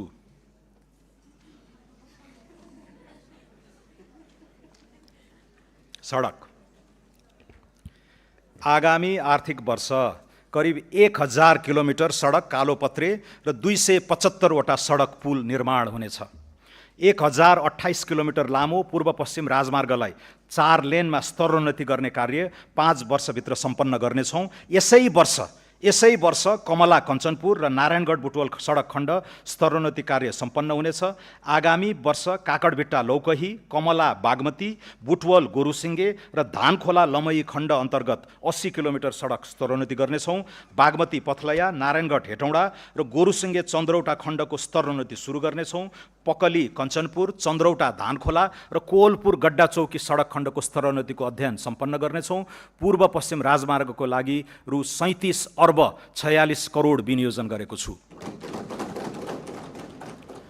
काठमाडौँ तराई मधेस द्रुत मार्गमा आगामी वर्ष 40 वटा पुल र 5.4 किलोमिटर सुरुङ निर्माण सम्पन्न गर्नेछौँ। द्रुत मार्गको लिङ्क रोड निर्माण सुरु गर्नेछौँ। यस मार्गको लागि रु 17 अर्ब 64 करोड विनियोजन गरेको छु। हुलाकी राजमार्ग आगामी 3 वर्षभित्र निर्माण सम्पन्न गर्नेछौँ। यस अन्तर्गत घना बस्ती भएको स्थानबाट राजमार्ग चौडा गर्ने कार्य सुरु गर्दै 8 वटा सडक पुल निर्माण सम्पन्न गर्नेछौँ। यस राजमार्गको लागि रु 4 अर्ब 65 करोड विनियोजन गरेको छु। कर्णाली राजमार्ग अन्तर्गत सुर्खेत जुम्ला गमगढी सडकको स्तरोन्नतिको लागि रु 1 अर्ब बजेट व्यवस्था गरेको छु। पुष्पलाल मध्य पहाडी राजमार्गको निर्माण आगामी 3 वर्षभित्र सम्पन्न गर्नेछौँ। यस अन्तर्गत 65 किलोमिटर सडक स्तरोन्नति र 5वटा पुल निर्माण सम्पन्न गर्न रु 2 अर्ब 16 करोड विनियोजन गरेको छु। मदन भण्डारी राजमार्ग अन्तर्गत 25 किलोमिटर सडक कालोपत्रे गर्न र पुल निर्माण गर्न रु 1 अर्ब 46 करोड विनियोजन गरेको छु। आगामी 3 वर्षभित्र मुख्य राजमार्ग तथा रणनीतिक सडकमा निर्माणाधीन पुल सम्पन्न गर्नेछौँ। राष्ट्रिय राजमार्गमा पर्ने 40वटा ठुला पुल निर्माण तथा स्तरोन्नति सम्पन्न गर्नेछौँ। राष्ट्रिय राजमार्ग तथा रणनीतिक सडक पुल, विशेष महत्त्वका पुल र स्थानीय सडक पुलका लागि रु 9 अर्ब 87 करोड विनियोजन गरेको छु। पृथ्वी राजमार्ग अन्तर्गत तनहुको आबु खैरेनीदेखि पोखरासम्मको 4 लेन सडक निर्माण शीघ्र सम्पन्न हुनेछ। मुगलिङ आबु खैरेनी खण्डको निर्माण कार्य सुरु गर्नेछौँ। नागढुङ्गा मुगलिङ खण्ड अन्तर्गत 40 किलोमिटर सडक स्तरोन्नति हुनेछ। नागढुङ्गा सुरुङ मार्ग आगामी साउनदेखि सञ्चालनमा ल्याउनेछौँ। यी सडक खण्डको लागि रु 6 अर्ब 55 करोड विनियोजन गरेको छु। कर्णाली कोरिडोरको 31 किलोमिटर कालोपत्रे एवं ग्राभेल गर्नेछौँ। त्यस्तै कालीगण्डकी कोरिडोरको 21 किलोमिटर कालोपत्रे हुनेछ। कोशी कोरिडोरको उत्तरी खण्डको 15 किलोमिटर कालोपत्रे गर्नेछौँ। यी 3वटा कोरिडोरका लागि रु 6 अर्ब 25 करोड विनियोजन गरेको छु।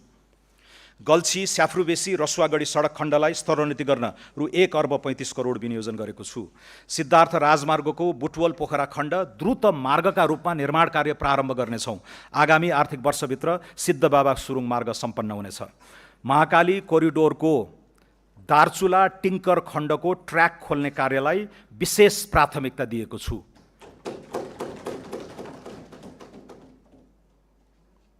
मेची अरुण तमोर भेरी सेती कोरिडोर र खुटिया दिपायल सडकको स्तरोन्नति कार्यलाई तीव्रता दिइनेछ। काठमाडौँ चक्रपथ विस्तार अन्तर्गत कलङ्की वसुन्धरा खण्ड विस्तार कार्य सुरु गर्नेछौँ। वसुन्धरा चाबैल कोटेश्वर खण्डको डिजाइन सम्पन्न गर्नेछौँ। टोखा छहरे सुरुङ मार्गको विस्तृत सम्भाव्यता अध्ययन गर्नेछौँ। कर्णालीको जनजीवनलाई सहज गर्न जाजरकोटको मुलसामदेखि जुम्लाको टोप्ला सुरुङ मार्गको सम्भाव्यता अध्ययन गर्नेछौँ। खुरकोट चियाबारी, थानकोट चितलाङ, मजेमटार शक्तिखोर र चिसापानी बबई सुरुङ निर्माण सम्बन्धी अध्ययन गर्नेछौँ। प्रमुख सडक चोकमा ट्राफिक सङ्केत, चोक सुधार, सडक रेखाङ्कन, क्र्यास ब्यारियर र डिभाइडर जडान तथा मर्मतलाई निरन्तरता दिई सडक सुरक्षाका लागि रु 2 अर्ब 46 करोड विनियोजन गरेको छु। बर्दिवासदेखि काठमाडौँ तराई मधेस द्रुत मार्ग प्रस्थान बिन्दुसम्मको रेल मार्ग निर्माण कार्य अगाडि बढाउनेछौँ। निर्माणाधीन बथनाहा विराटनगर तथा जनकपुर जयनगर बर्दिवास रेलमार्गको बाँकी कार्य सम्पन्न गर्न रकम विनियोजन गरेको छु। आगामी वर्षदेखि काठमाडौँ उपत्यका लगायतका प्रमुख सहरी सडकको नियमित मर्मत सम्भार गरी धुलो मुक्त एवं खाल्टाखुल्टी मुक्त बनाउनेछौँ। सडकको राष्ट्रव्यापी मर्मत सम्भार अभियानका रूपमा सञ्चालन गर्न रु 28 अर्ब 52 करोड विनियोजन गरेको छु। राजमार्गका उच्च जोखिमयुक्त स्थानमा जलवायु अनुकूलित संरचना निर्माण गर्नेछौँ। पहिरोका कारण राजमार्गमा हुने अवरोधलाई तत्काल हटाई सेवा सुचारू गर्न रु 3 अर्ब 17 करोड विनियोजन गरेको छु। महिलाहरूको सुरक्षित आवागमन सुनिश्चित गर्न सीसी क्यामेरा सहितको आधुनिक ब्लू बस सेवा सञ्चालन गर्न आवश्यक व्यवस्था मिलाउनेछौँ।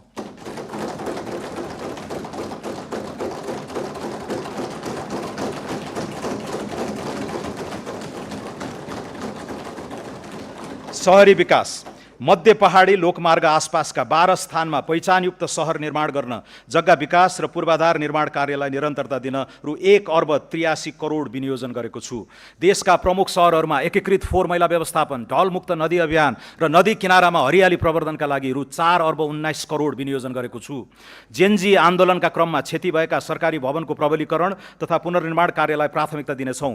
जाजरकोट तथा रुकुम पश्चिम लगायतका जिल्लामा भूकम्पबाट क्षतिग्रस्त निजी आवास र सरकारी भवन पुनर्निर्माण कार्य सम्पन्न गर्न आवश्यक स्रोत विनियोजन गरेको छु। हालसम्म सडक सञ्जालबाट नजोडिएका स्थानीय तहका केन्द्रलाई राष्ट्रिय राजमार्ग वा नजिकको प्रदेश राजधानीसँग सर्वयाम सञ्चालन हुने सडकमा जोड्ने गरी स्थानीय तह केन्द्र पहुँच सुधार कार्यक्रम अगाडि बढाउनेछौँ। नागरिकलाई आधारभूत यातायात सेवामा पहुँच बढाउन बढीमा 30 मिनटको पैदल यात्राको दूरी नबढ्ने गरी झोलुङ्गे पुल निर्माण गर्न रु 5 अर्ब 14 करोड बजेट विनियोजन गरेको छु। राष्ट्रिय आवास कम्पनी लिमिटेड अन्तर्गत आवासीय परियोजना सञ्चालन गर्न पहिलो चरणमा झापा जिल्लाको मेचीनगर नगरपालिकामा 100वटा भवन निर्माण गरी सर्वसाधारणलाई बिक्री वितरण गर्नेछौँ। सडक तथा सहरी पूर्वाधार विकासका लागि 286 अर्ब 48 करोड विनियोजन गरेको छु।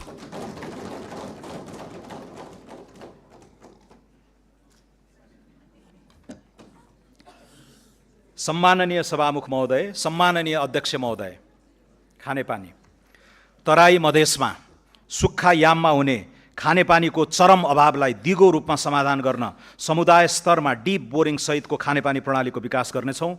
आर्सेनिक मुक्त तराई अभियान सञ्चालन गर्नेछौँ।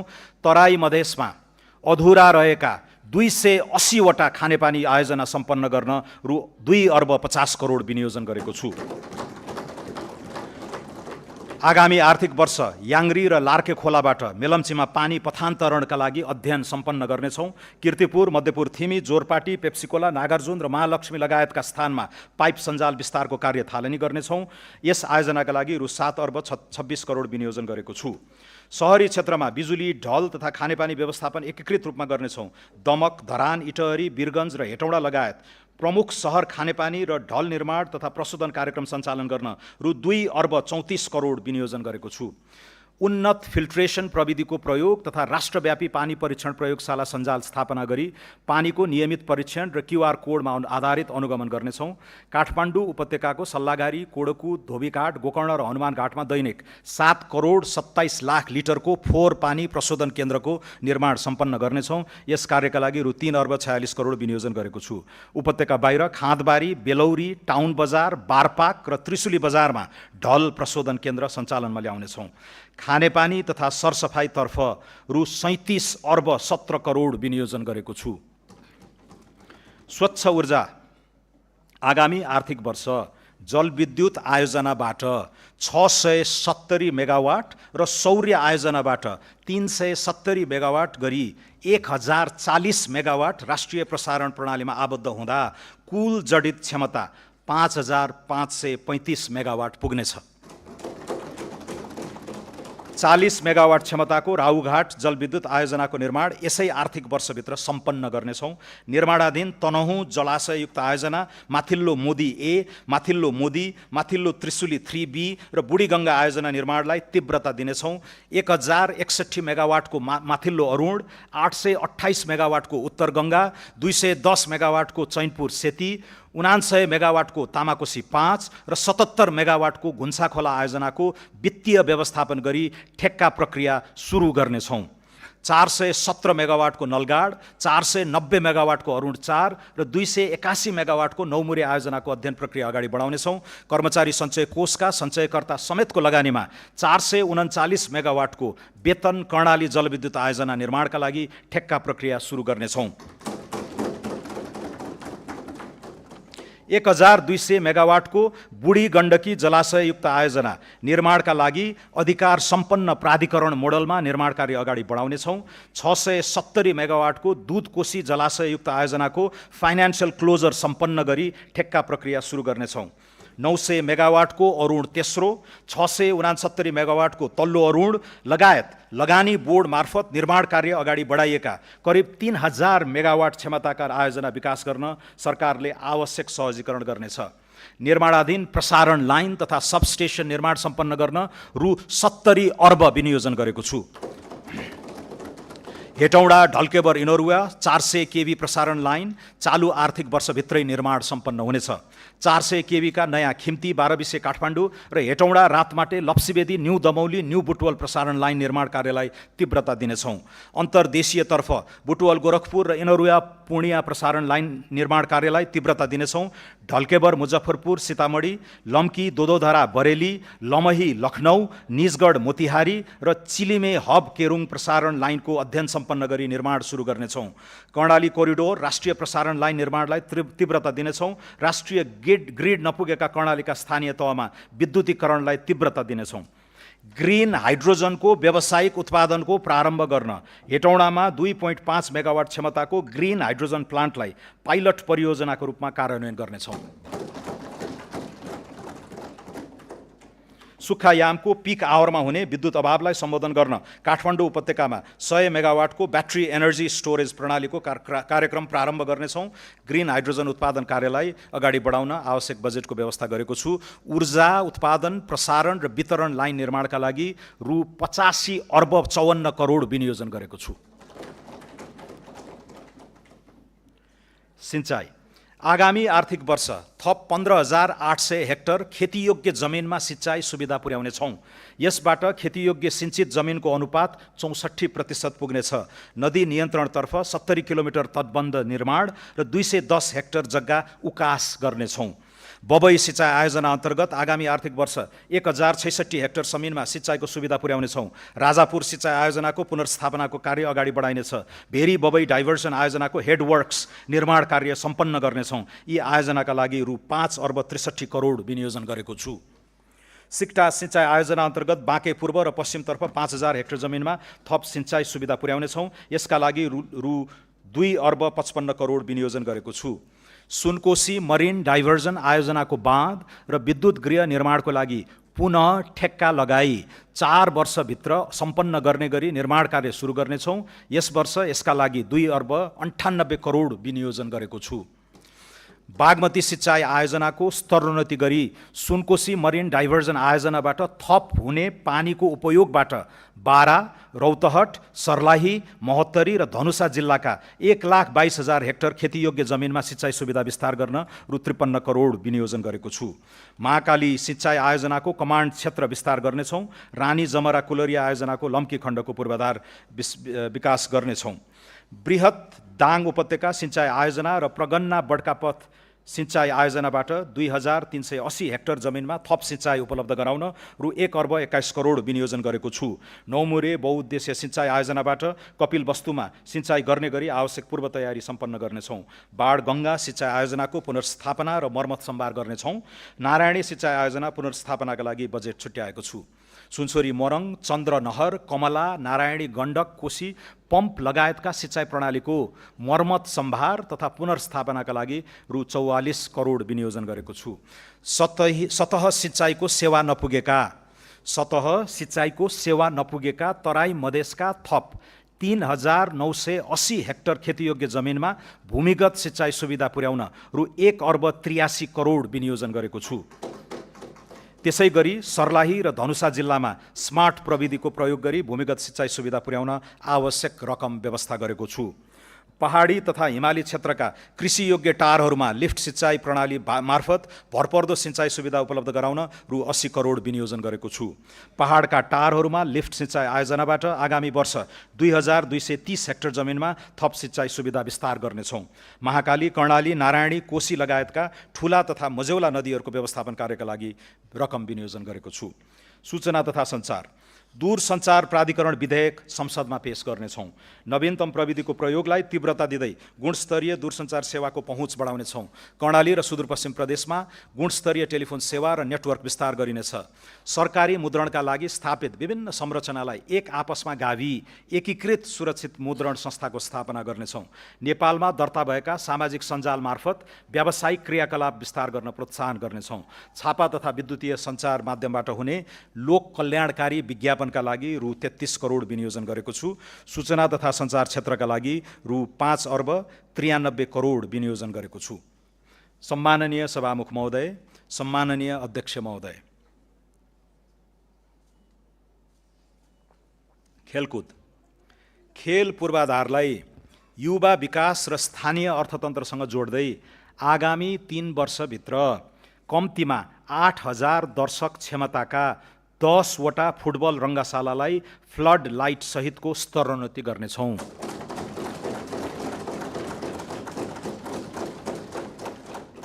प्रमुख 8 सहरमा 5 वर्षभित्र आधुनिक क्रिकेट रङ्गशाला निर्माण गर्नेछौँ। विराटनगर, लाहान, काठमाडौँ, पोखरा, बुटवल, सुर्खेत र धनगढीको फाप्लामा कम्तीमा 2,000 क्षमताका इन्डोर मल्टिपर्पज स्टेडियम आगामी 3 वर्षभित्र निर्माण गर्नेछौँ। मूलपानी क्रिकेट रङ्गशाला तथा एकाडेमी, गिरिजा प्रसाद कोइराला क्रिकेट रङ्गशाला र कैलालीको फाप्ला क्रिकेट रङ्गशाला निर्माणका लागि डिजाइन पुनरावलोकन गरी लगानी मोडालिटी तयार गर्नेछौँ। खेलकुदमा विशेष रुचि र क्षमता भएका विद्यार्थीलाई विद्यालयको आधारभूत तहदेखि छनौट गरी आवासीय सुविधासहित तालिम दिने व्यवस्था मिलाउनेछौँ। अन्तर्राष्ट्रिय पदक जित्ने खेलाडीलाई अवकाशपछि सम्मानजनक जीवन जिउन सक्ने गरी आजीवन निशुल्क स्वास्थ्य उपचारको व्यवस्था गर्नेछौँ।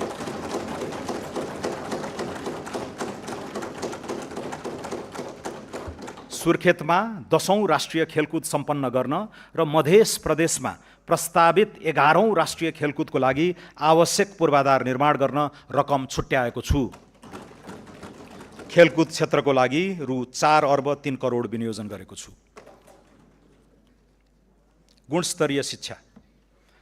मुलुकभरका सामुदायिक विद्यालयहरूको पूर्वाधार आवश्यकताको म्यापिङ गर्नका लागि रु 1 अर्ब विनियोजन गरेको छु। सुदूरपश्चिम प्रदेशको गेटास्थित शहीद दशरथ चन्द स्वास्थ्य विज्ञान विश्वविद्यालयमा शैक्षिक सत्र 83-84 देखि MBBS लगायत चिकित्सा शिक्षाका 4 वटा विधामा कार्यक्रम सञ्चालन गर्नेछौँ। विद्यालय तहदेखि उच्च शिक्षासम्मका लक्षित विद्यार्थी छात्रवृत्तिका लागि रु 8 अर्ब 60 करोड विनियोजन गरेको छु। सङ्गीत, कला तथा साहित्य सम्बन्धी अध्ययनलाई देशैभर प्रवर्धन गर्नेछौँ। राजगुठी लगतमा दर्ता रहेको त्रिपुरेश्वर महादेव मन्दिर परिसरमा गुठी रिसर्च इन्स्टिट्युट एवं एथ्नो म्युजिकोलोजी सेन्टर स्थापनाका लागि रकम छुट्याएको छु। अन्तर्राष्ट्रिय स्तरका उच्च श्रेणीमा रहेका विश्वविद्यालयलाई नेपालमा क्याम्पस सञ्चालन गर्न नीतिगत व्यवस्था र प्रोत्साहन गर्नेछौँ। स्वदेशी र विदेशी प्राध्यापकहरू बीच प्राज्ञिक आदान प्रदान कार्यक्रम सुरु गर्नेछौँ। विश्वविद्यालयलाई शैक्षिक, प्रशासनिक तथा वित्तीय स्वायत्तता प्रदान गरी लागत साझेदारी मोडलमा सञ्चालन गर्न कानुनी प्रबन्ध मिलाउनेछौँ। वैदेशिक रोजगारीमा रहेका युवालाई खुला विश्वविद्यालय अन्तर्गत अध्ययनको अवसर प्रदान गर्नेछौँ।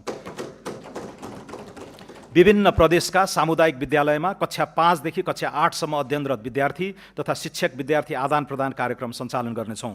मानव विकास सूचकाङ्कमा पछाडि परेका समुदायको आधारभूत शिक्षामा पहुँच सुनिश्चित गर्न आवासीय विद्यालय सञ्चालन गर्नेछौँ।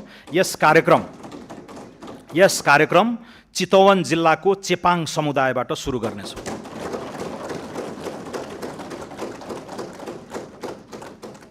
शिक्षा क्षेत्रका लागि 218 अर्ब 30 करोड विनियोजन गरेको छु। स्वास्थ्य। सबै नागरिकलाई गुणस्तरीय आधारभूत स्वास्थ्य सेवामा पहुँच तथा उपभोग सुनिश्चित गर्न स्वास्थ्य क्षेत्रमा 101 अर्ब 95 करोड विनियोजन गरेको छु। यसमध्ये स्वास्थ्य बिमा कार्यक्रममा 15 अर्ब बजेट विनियोजन गरेको छु। विपन्न नागरिक उपचार, आमा सुरक्षा कार्यक्रम, निशुल्क औषधि लगायत स्वास्थ्य सामाजिक सुरक्षाका कार्यक्रमका लागि रु 13 अर्ब 15 करोड विनियोजन गरेको छु। रोगको बदलिँदो प्रकृति र भार एवं लागत प्रभावकारिताका आधारमा आधारभूत स्वास्थ्य सेवाको प्याकेज परिमार्जन गर्नेछौँ। निर्माण सुरु भएका 336 आधारभूत अस्पताललाई आगामी 3 वर्षमा निर्माण सम्पन्न गर्नेछौँ। मानव विकास सूचकाङ्क कम भएका हरेक प्रदेशका एक स्थानीय तहको उपयुक्त स्थानमा आधारभूत अस्पताल निर्माण गर्ने र निर्माण सुरु नभएका अस्पतालहरूको हकमा वैज्ञानिक नक्साङ्कन पश्चात मात्र निर्माण गर्नेछौँ। आधारभूत अस्पताल सञ्चालन तथा पूर्वाधार निर्माणका लागि 5 अर्ब 90 करोड विनियोजन गरेको छु। स्वास्थ्य संस्था तथा सेवाको गुणस्तर मापन, प्रमाणीकरण र प्रत्यायनका लागि राष्ट्रिय स्वास्थ्य प्रत्यायन प्राधिकरण स्थापना गर्नेछौँ। कर्णाली र सुदूरपश्चिम लगायतका दुर्गम क्षेत्रमा टेलिमेडिसिन सेवा विस्तार तथा भिडियो कन्सल्टेसन मार्फत विशेषज्ञ स्वास्थ्य सेवा सुनिश्चित गर्नेछौँ। सङ्घीय विशिष्टीकृत अस्पतालमा जलन उपचार युनिटको स्थापना गर्नेछौँ। जलनको सघन उपचारको लागि वीर अस्पताल र कीर्तिपुर अस्पतालको क्षमता विकास गर्नेछौँ। मध्य प्रदेशमा मृगौला रोग उपचार केन्द्र र ट्रमा सेन्टर निर्माण सुरु गर्नेछौँ। बालबालिकामा हुने क्यान्सर रोगको सरकारी अस्पतालमा निशुल्क उपचार हुने व्यवस्था मिलाएको छु।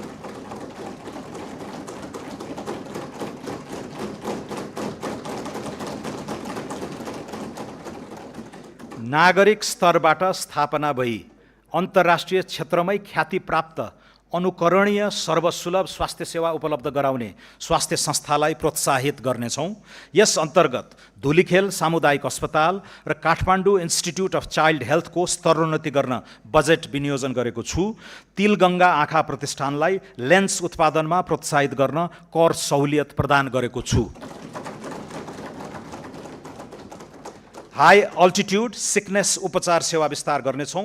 महामारी रोकथाम एवं प्रतिकार्यका लागि प्रभावित क्षेत्रमा द्रुत प्रतिकार्य टोली परिचालन गर्नेछौँ।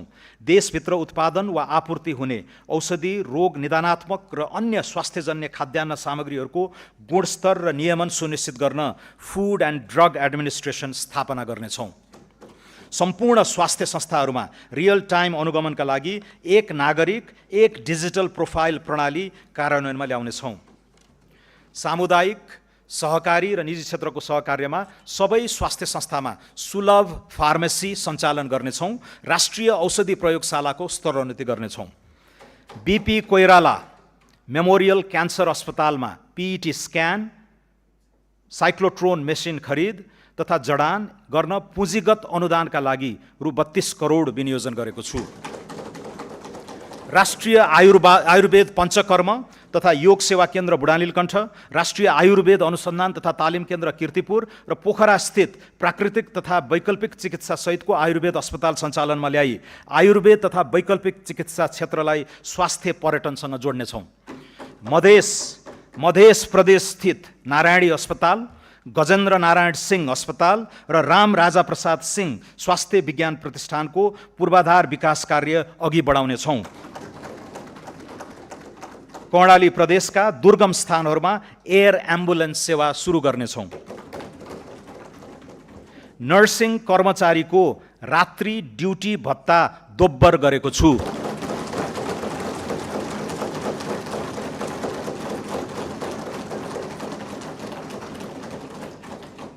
महिला स्वास्थ्य स्वयंसेविकालाई प्रदान गरिँदै आएको यातायात खर्चमा 50% वृद्धि गरेको छु।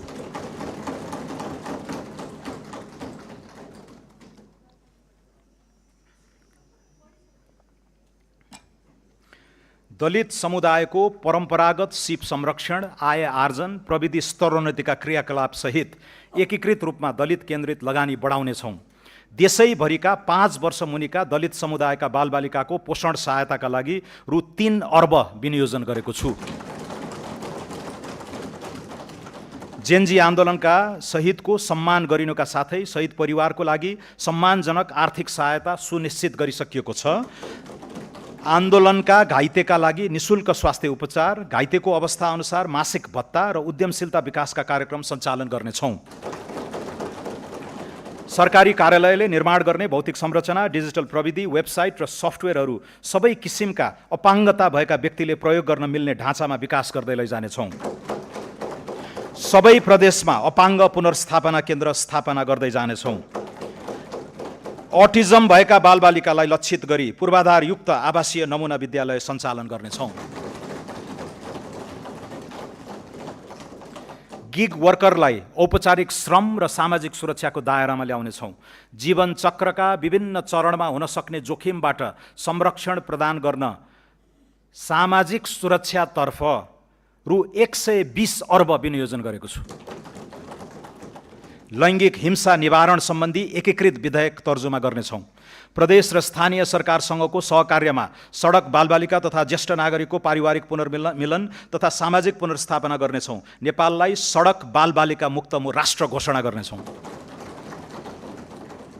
समतामूलक, सभ्य र सुसंस्कृत समाजको निर्माणका लागि छुवाछुत तथा भेदभाव विरुद्ध राष्ट्रिय अभियान सञ्चालन गर्नेछौँ। बाल श्रम, लैङ्गिक हिंसा, यौन दुर्व्यवहार, छाउपडी, महिनावारी विभेद, बाल विवाह जस्ता सामाजिक विकृतिको अन्त्यका लागि तिनै तहबाट सामाजिक रूपान्तरण अभियान सञ्चालन गर्नेछौँ। लैङ्गिक तथा यौनिक अल्पसङ्ख्यक समुदायको मर्यादित जीवनयापनका लागि सामाजिक अन्तर्घुलन कार्यक्रम सञ्चालन गर्नेछौँ। महिला उद्यमशीलता विकासका लागि स्थानीय तहमा जीविकोपार्जन सुधार कार्यक्रम सञ्चालन गर्नेछौँ। बाल सुधार गृहको पूर्वाधार तथा व्यवस्थापनका लागि रु 31 करोड विनियोजन गरेको छु। दुर्गम क्षेत्रका ज्यान जोखिममा रहेका गर्भवती तथा सुत्केरी महिला र नवजात शिशुको हवाई उद्धार गर्न रकम विनियोजन गरेको छु।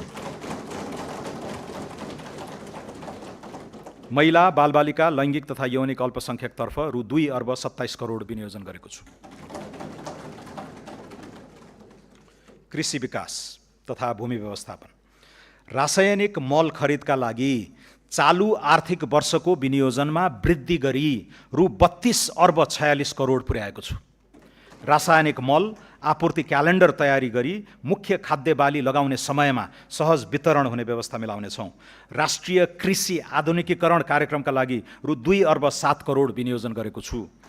किसानको पहिचान कार्य आगामी आर्थिक वर्षमा सम्पन्न गरी परिचय पत्र वितरण सुरु गर्नेछौँ। कृषि योग्य नदी उकास लगायत उपयोगविहीन सरकारी जग्गा र बाँझो जमिनको उपयोग गर्न स्थानीय तहमा भूमि बैङ्कको स्थापना र निजी क्षेत्रलाई एग्रो पुलिङ गर्न प्रोत्साहन गर्नेछौँ।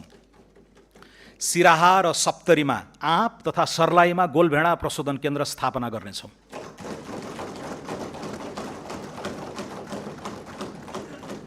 कर्णालीमा स्याउ ओखर लगायतको फलफुलको जोन सञ्चालन गर्ने र चिस्यान केन्द्र स्थापना कार्य अगाडि बढाउनेछौँ। उपयोग नभएको खेतीयोग्य व्यक्तिगत जमिनलाई व्यावसायिक कृषि कम्पनीको सेयरमा परिणत गरी कृषि तथा पशुपालन फर्म सञ्चालन गर्न प्रोत्साहित गर्नेछौँ।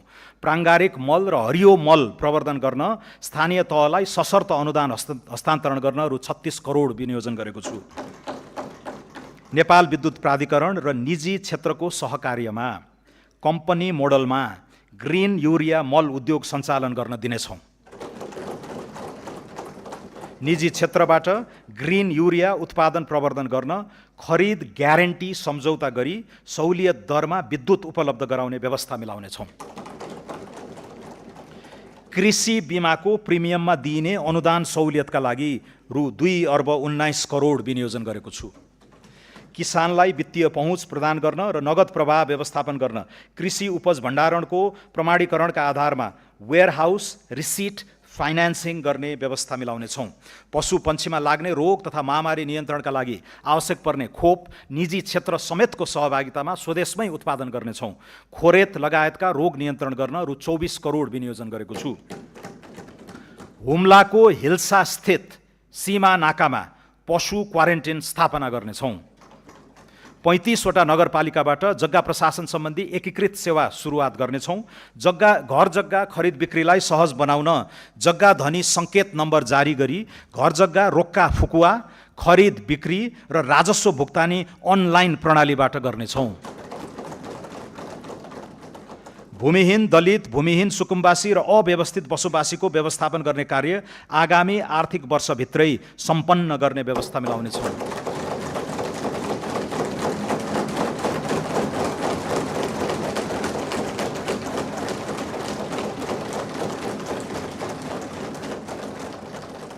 कृषि तथा पशुपन्छी विकासका लागि रु 46 अर्ब 92 करोड विनियोजन गरेको छु। वन वातावरण तथा जलवायु अनुकूलन, चुरे तथा तराई मधेस क्षेत्रको जलचक्रलाई दिगो बनाउन पानीका स्रोत संरक्षण तथा पोखरी निर्माण, पहिरो नियन्त्रण, तटबन्ध निर्माण लगायतका क्रियाकलाप सञ्चालन गर्न करिब रु 1 अर्ब विनियोजन गरेको छु। जडीबुटी तथा गैर काष्ठ वन पैदावारको समर्थन मूल्य निर्धारण गरी खरिद गर्ने कार्य सुरुवात गर्नेछौँ। कर्णालीमा जडीबुटी प्रशोधन केन्द्र स्थापना गर्नेछौँ। कार्बन उत्सर्जन कटौती बापत प्राप्त लाभमा स्थानीय समुदायलाई प्राथमिकता दिई उत्सर्जन न्यूनीकरणका लागि नतिजामा आधारित रेड प्लस कार्यक्रम सञ्चालन गर्नेछौँ। अन्तर्राष्ट्रिय जलवायु कोषको सहुलियतपूर्ण पुँजीमा निजी क्षेत्रको पहुँच पुग्ने व्यवस्था गर्नेछौँ। डढेलो नियन्त्रणका लागि ड्रोन तथा स्याटेलाइटको उपयोग गरी रियल टाइम सूचना आदान प्रदान गर्नेछौँ। जोखिमयुक्त क्षेत्रमा मानव वन्यजन्तु सहअस्तित्व कार्यक्रम सञ्चालन गर्नेछौँ। प्रमुख सहरहरूमा वायु प्रदूषण मापन केन्द्र र केन्द्रीय वातावरण प्रयोगशालाको स्तरोन्नति गर्नेछौँ। वन वातावरण तथा जलवायु क्षेत्रको लागि रु 12 अर्ब 31 करोड विनियोजन गरेको छु। संस्कृति तथा पर्यटन, ऐतिहासिक स्थलहरू तिलौराकोट, देवदह, कपिलवस्तु र रामग्रामको बृहत पूर्वाधार विकास गर्नेछौँ। बृहत लुम्बिनी विकास कार्यक्रमका लागि यो वर्ष 83 करोड विनियोजन गरेको छु। जनकपुरलाई विवाह गन्तव्यको रूपमा विकास र ब्रान्डिङ गर्नेछौँ।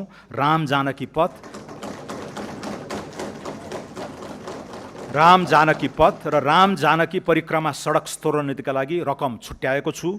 पर्यटकीय दृष्टिले महत्त्वपूर्ण पहाडी क्षेत्रमा हिल स्टेशनको प्रवर्धन गर्न पूर्वाधार विकासमा जोड दिनेछौँ। हिमाल आरोही तथा पदयात्रीको सुरक्षा र आकस्मिक उद्धारको भरपर्दो व्यवस्था मिलाउनेछौँ। मुस्ताङ र मनाङ लगायत उच्च हिमाली जिल्लामा रहेका 200 वर्षभन्दा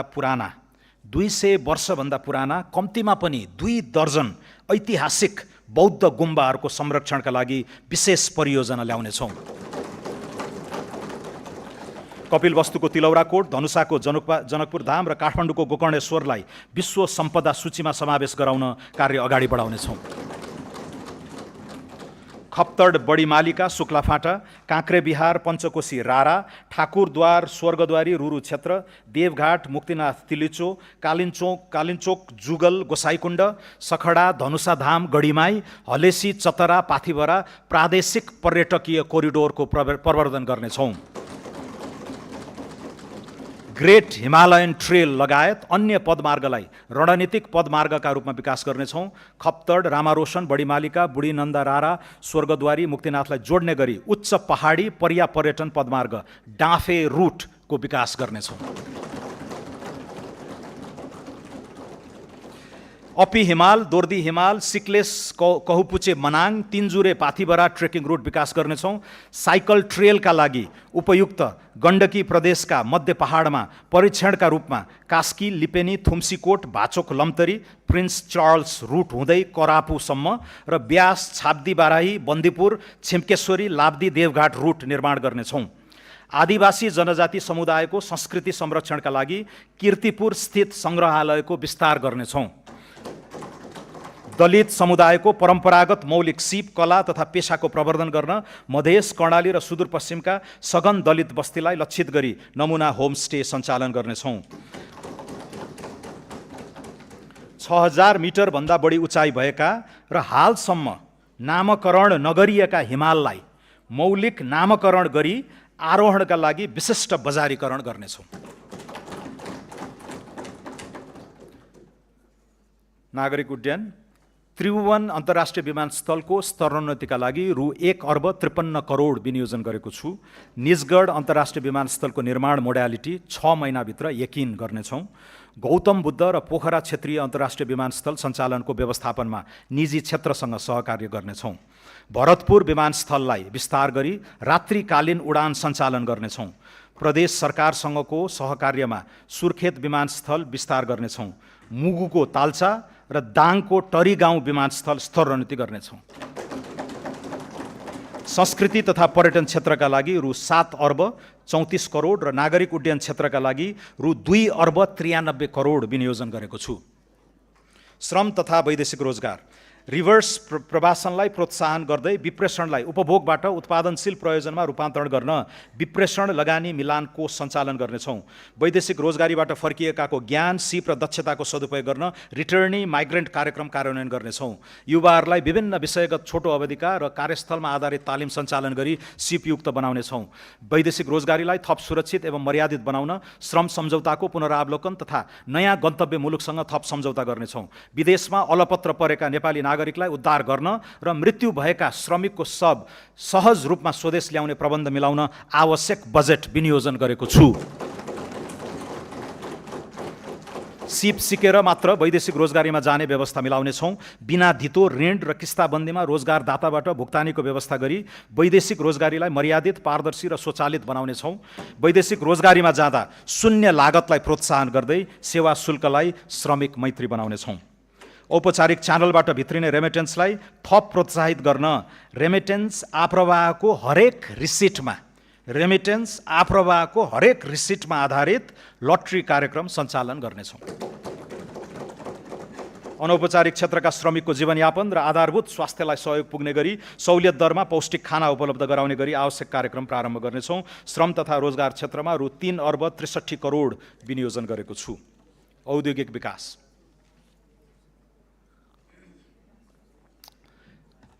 निर्यातको सम्भावना भएका कृषि प्रशोधन, पर्यटन सेवा, हलुका उत्पादन लगायतका श्रम प्रधान उद्योगको विकास तथा विस्तारका लागि नमुना स्वरूप रोजगार आबद्ध उत्पादन क्षेत्र इम्प्लोइमेन्ट लिङ्क्ड प्रोडक्सन जोन सञ्चालन गर्नेछौँ। उद्योग प्रतिष्ठानको संस्थागत सामाजिक उत्तरदायित्व सम्बन्धी कानुनी प्रबन्ध मिलाउनेछौँ।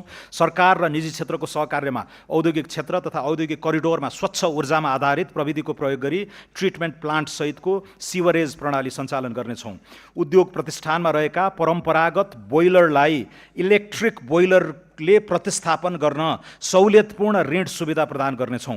100 उद्योगहरूलाई विद्युतीय वा बायो ब्रिकेटमा आधारित बोइलरमा रूपान्तरण गर्न रु 22 करोड विनियोजन गरेको छु। औद्योगिक पूर्वाधार विकासका लागि रु 65 करोड विनियोजन गरेको छु। खानी सम्बन्धी लाइसेन्सको पुनरावलोकन गर्नेछौँ।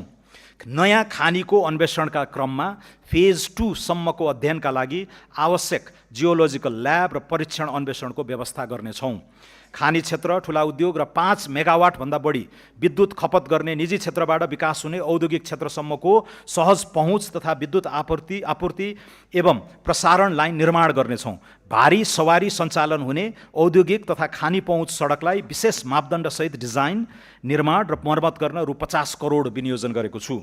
खनिज तथा निर्माणजन्य सामग्री उत्खनन, उत्पादन, आपूर्ति र प्रयोगको समग्र नियमन तथा व्यवस्थापनका लागि खानी तथा खनिज प्राधिकरण स्थापना गर्नेछौँ। दैलेखमा रहेको पेट्रोलियमको व्यावसायिक उत्पादनका लागि आवश्यक प्रक्रिया शीघ्र अगाडि बढाउनेछौँ। धौवादी फलाम उद्योगमा रहेको नेपाल सरकारको सेयर अंश घटाई सार्वजनिक निजी साझेदारी मोडलमा सञ्चालन गर्ने कार्यविधि अघि बढाउनेछौँ। वातावरणीय दृष्टिकोणले उपयुक्त देखिएका ठाउँ पहिचान गरी ढुङ्गा गिटी बालुवा उत्खनन तथा प्रशोधन आपूर्ति गर्ने व्यवस्था मिलाउनेछौँ। वाणिज्य विश्व बजारमा उल्लेख्य परिमाणमा निर्यात गरी ब्रान्ड स्थापित भइसकेका नेपाली उत्पादनलाई थप सहुलियत प्रदान गर्नेछौँ। व्यापार तथा लगानी सहजीकरणका लागि व्यापार तथा औद्योगिक लजिस्टिक गुरु योजना कार्यान्वयनमा ल्याउनेछौँ। राष्ट्रिय उत्पादकत्व वृद्धिको गुरु योजना तयार गरी उत्पादनमा आधारित प्रोत्साहन कार्यक्रमका लागि रु 1 अर्ब 18 करोड विनियोजन गरेको छु। भैरवामा एकीकृत जाँच चौकी आइसिपी को निर्माण कार्य शीघ्र सम्पन्न गरी सञ्चालनमा ल्याइनेछ। चाँदनी दोधारामा निर्माणाधीन एकीकृत जाँच चौकी 2 वर्षभित्र निर्माण सम्पन्न गरिनेछ। नेपाल व्यापार एकीकृत रणनीतिले पहिचान गरेका गलैँचा, कार्पेट, धागो, तयारी कपडा, सिमेन्ट लगायतका वस्तु तथा कम तौल उच्च मूल्यका वस्तुको निर्यात अभिवृद्धिका लागि वस्तुगत निर्यात रणनीति तयार गरी कार्यान्वयन गर्नेछौँ। इन्धनको मूल्य स्थायित्व कायम गर्न फ्युचर्स कन्ट्र्याक्ट गर्ने सम्बन्धमा आवश्यक अध्ययन गर्नेछौँ। पेट्रोल पम्पमा न्यूनतम पूर्वाधार सहित EV चार्जिङ स्टेसन जडान गर्न प्रोत्साहन गर्नेछौँ। नेपाल आयल निगमबाट इथानोल उत्पादन गर्ने उद्योगसँग सम्झौता गरी तोकिएको मूल्यमा खरिद गर्ने ग्यारेन्टी गर्नेछौँ। नियामक निकायलाई सुदृढ गरी सबै किसिमका सिन्डिकेट, कार्टेलिङ, कालोबजारी, नाफाखोरी र अस्वस्थ प्रतिस्पर्धाको अन्त्य गर्नेछौँ। उद्योग वाणिज्य तथा आपूर्ति क्षेत्रका लागि रु 8 अर्ब 31 करोड विनियोजन गरेको छु। स्टार्टअप तथा नवप्रवर्तन। स्टार्टअप, साना तथा मझौला उद्यमलाई राष्ट्रिय उद्यम इकोसिस्टममा आबद्ध गर्ने प्लेटफर्मको रूपमा नेपाल एन्टरप्राइज फेसिलिटी स्थापना गर्नेछौँ।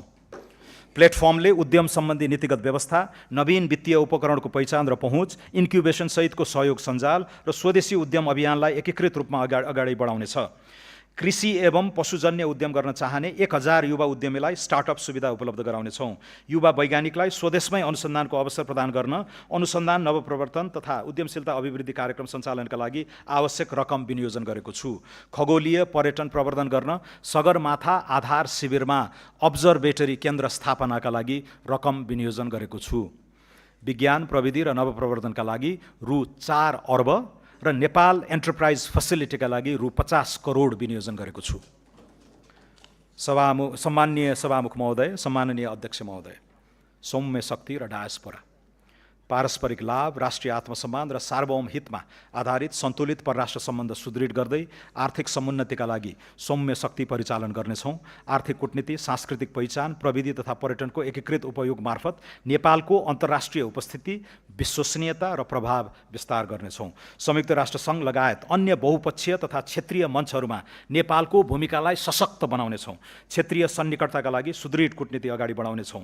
नेपालको सौम्य शक्ति विस्तारका लागि बुद्ध जन्मभूमि, सर्वोच्च शिखर सगरमाथा, हिमालय श्रृङ्खला, योग ध्यान, सांस्कृतिक विविधता, शान्तिवादी राष्ट्रको छवि र अन्तर्राष्ट्रिय शान्ति मिसनमा सहभागिता लगायतका विषयहरूको उन्नत प्रसार गर्नेछौँ।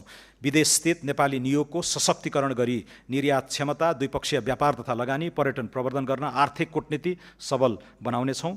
संविधानले सुनिश्चित गरेको गैर आवासीय नेपाली नागरिकता सम्बन्धी प्रावधानमा समसामयिक संशोधन गरी एक पटकको नेपाली सधैँको नेपाली भन्ने नारालाई मूर्त रूप दिनेछौँ।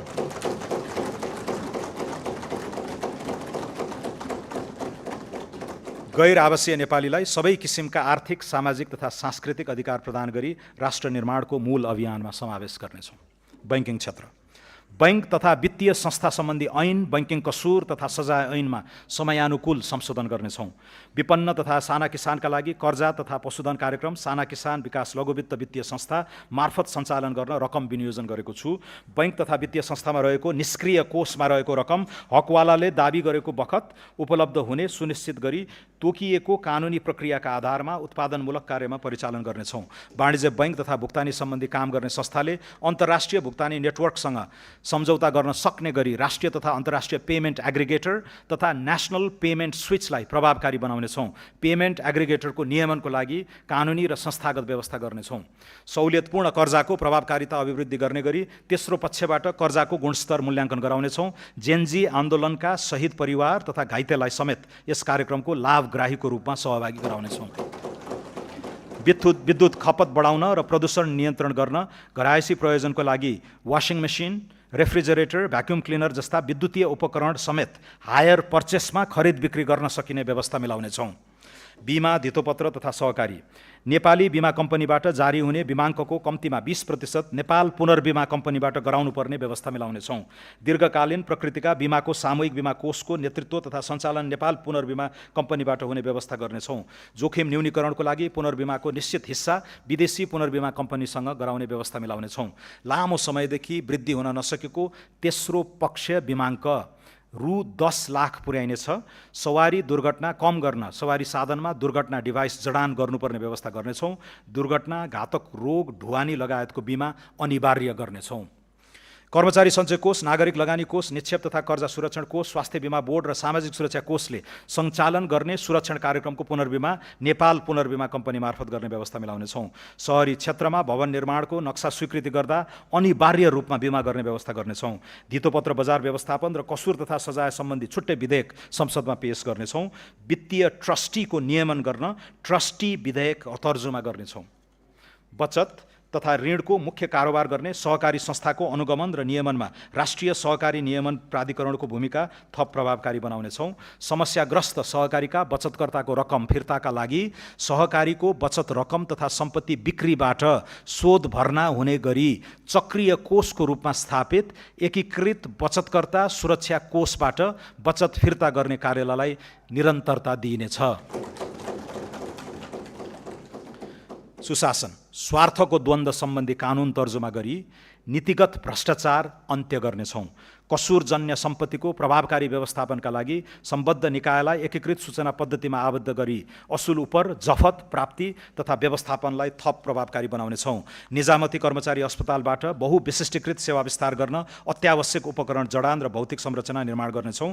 हेलो सरकार संयन्त्रलाई सरकार नागरिक संवादको प्लाटफर्मको रूपमा विकास गर्नेछौँ। सरकारी कार्यालयमा डिजिटल टाइम कार्ड लागू गर्नेछौँ। राष्ट्रिय परिचय पत्रलाई सार्वजनिक सेवा प्रवाहको आधारभूत परिचय पत्रको रूपमा प्रयोग गर्दै मालपोत, यातायात, राहदानी, व्यक्तिगत घटना दर्ता तथा सामाजिक सुरक्षा व्यवस्थापन जस्ता नागरिक सेवासँग सम्बद्ध प्रणालीको सुदृढीकरण गर्नेछौँ। बदलिँदो आर्थिक कूटनीतिलाई मध्यनजर गरी डेनमार्क, ब्राजिल र दक्षिण अफ्रिकामा रहेका नेपाली दूतावास र छङ्दू, सान फ्रान्सिस्को स्थित महावाणिज्य दूतावास तथा विशाखापट्टनममा रहेको दूतावासको शाखा खारेज गर्नेछौँ। संवैधानिक निकायहरूको कार्य सम्पादन सुदृढ गर्न साधन स्रोत सम्पन्न बनाइनेछ। पछिल्लो 4 वर्षदेखि राष्ट्र सेवक कर्मचारीको तलब वृद्धि नभएको, यस अवधिमा उपभोक्ता मूल्य सूचकाङ्कमा आधारित मूल्य वृद्धि 17.3% भएको र मर्यादित जीवनयापनका लागि पारिश्रमिक सुविधा पुनरावलोकन गर्नुपर्ने महसुस गरेको छु। कर्मचारीले हाल प्राप्त गरिरहेको महँगी भत्तालाई निरन्तरता दिँदै सुरु स्केलमा 10% तलब वृद्धि गरेको छु। कार्य सम्पादनमा आधारित पारिश्रमिक प्रणालीको सुरुवात गर्न नयाँ तलबमानको 10% मासिक प्रोत्साहन भत्ताको व्यवस्था गरेको छु। यसबाट हाल खाइपाई आएको पारिश्रमिकमा करिब 21% खुद वृद्धि भई ग्रेड सहित न्यूनतम पारिश्रमिक करिब रु 40,000 देखि रु 1 लाख माथि कायम हुनेछ।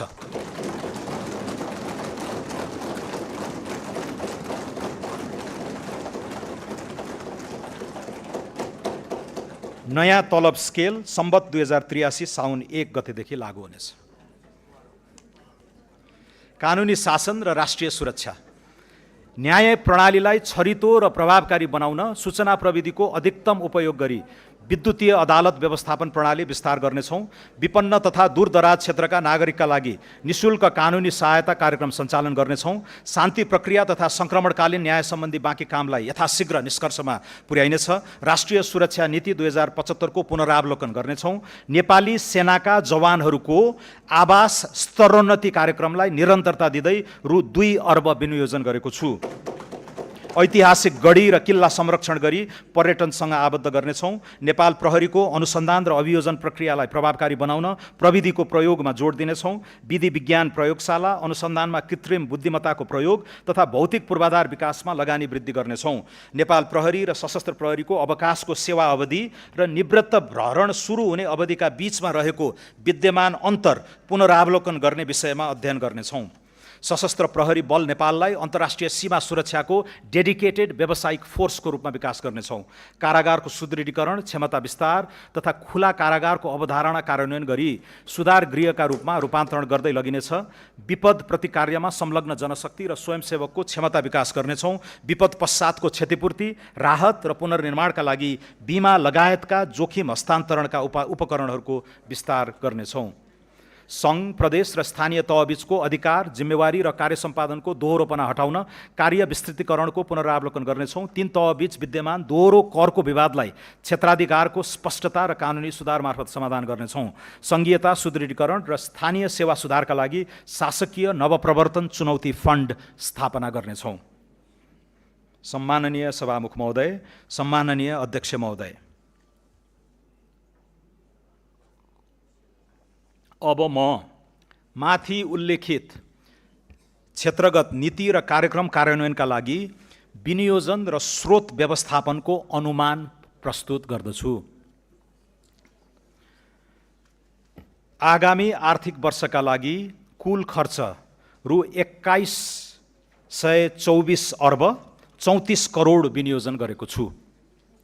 कुल विनियोजन मध्ये चालुतर्फ रु 1270 अर्ब 58 करोड अर्थात् कुल विनियोजनको 59.8%, पुँजीगततर्फ रु 431 अर्ब 10 करोड अर्थात् 20.3%, वित्तीय व्यवस्थातर्फ रु 422 अर्ब 64 करोड अर्थात् 19.9% रहेको छ।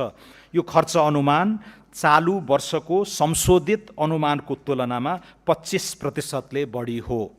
आगामी आर्थिक वर्षका लागि अनुमान गरिएको खर्च बेहोर्ने स्रोतमध्ये राजस्वबाट रु 1405 अर्ब 31 करोड र वैदेशिक अनुदानबाट रु 61 अर्ब 74 करोड बेहोर्दा रु 657 अर्ब 29 करोड न्यून हुन जान्छ।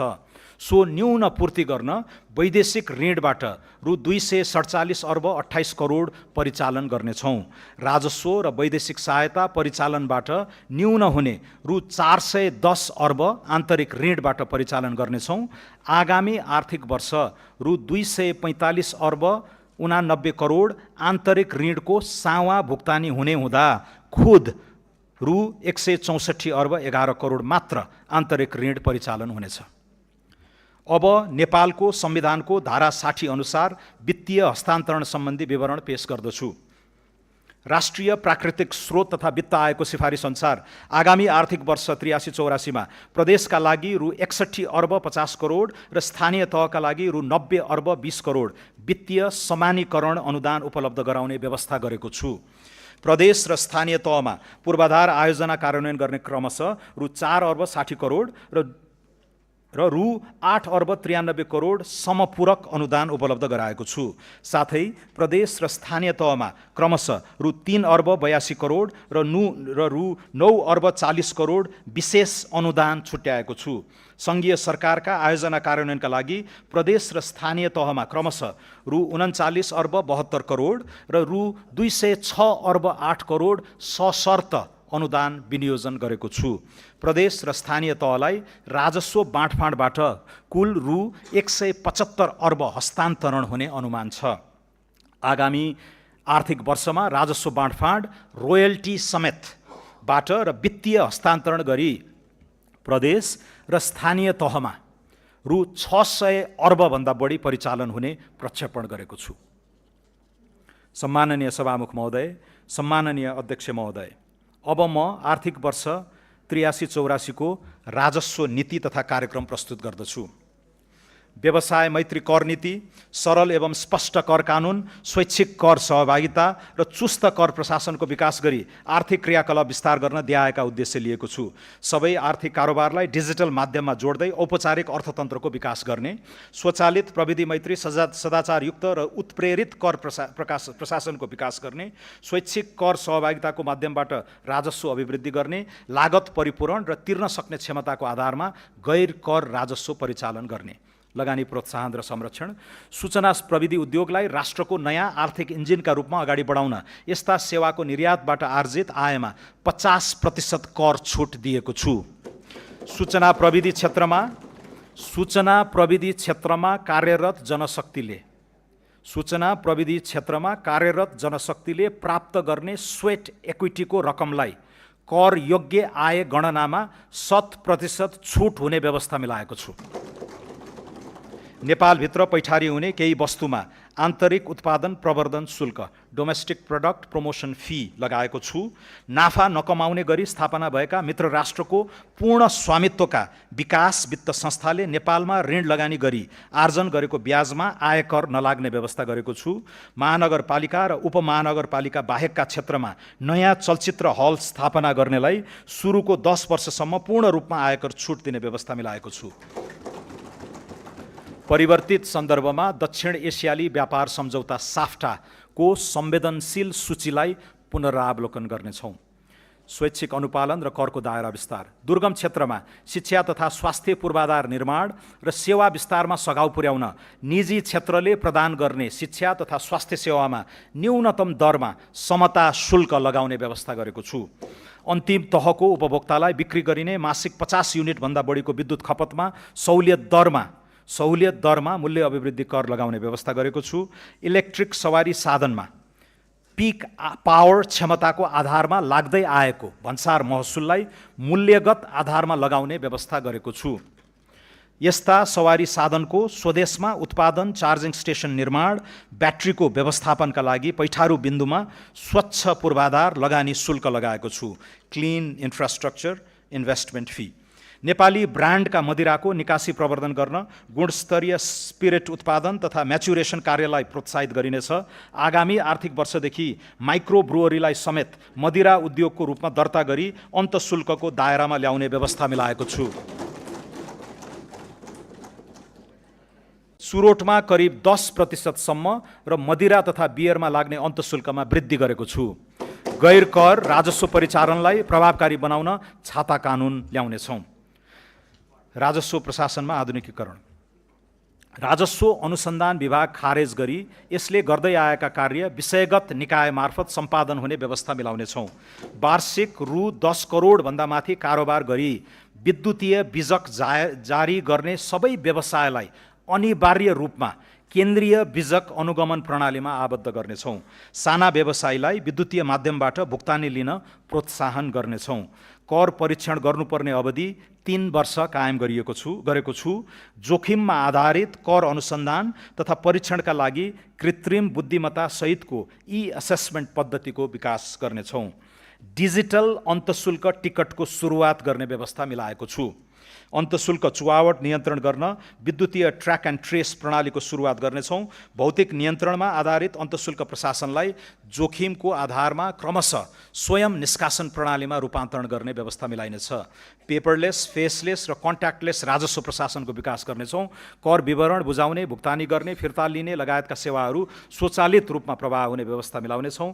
कर्मचारीको मनोबल उच्च बनाई राजस्व परिचालन वृद्धि गर्न राजस्व प्रशासनमा कार्य सम्पादन सूचकका आधारमा प्रोत्साहन भत्ताको व्यवस्था गरेको छु।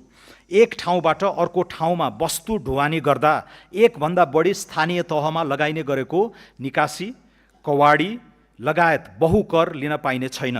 प्रदेश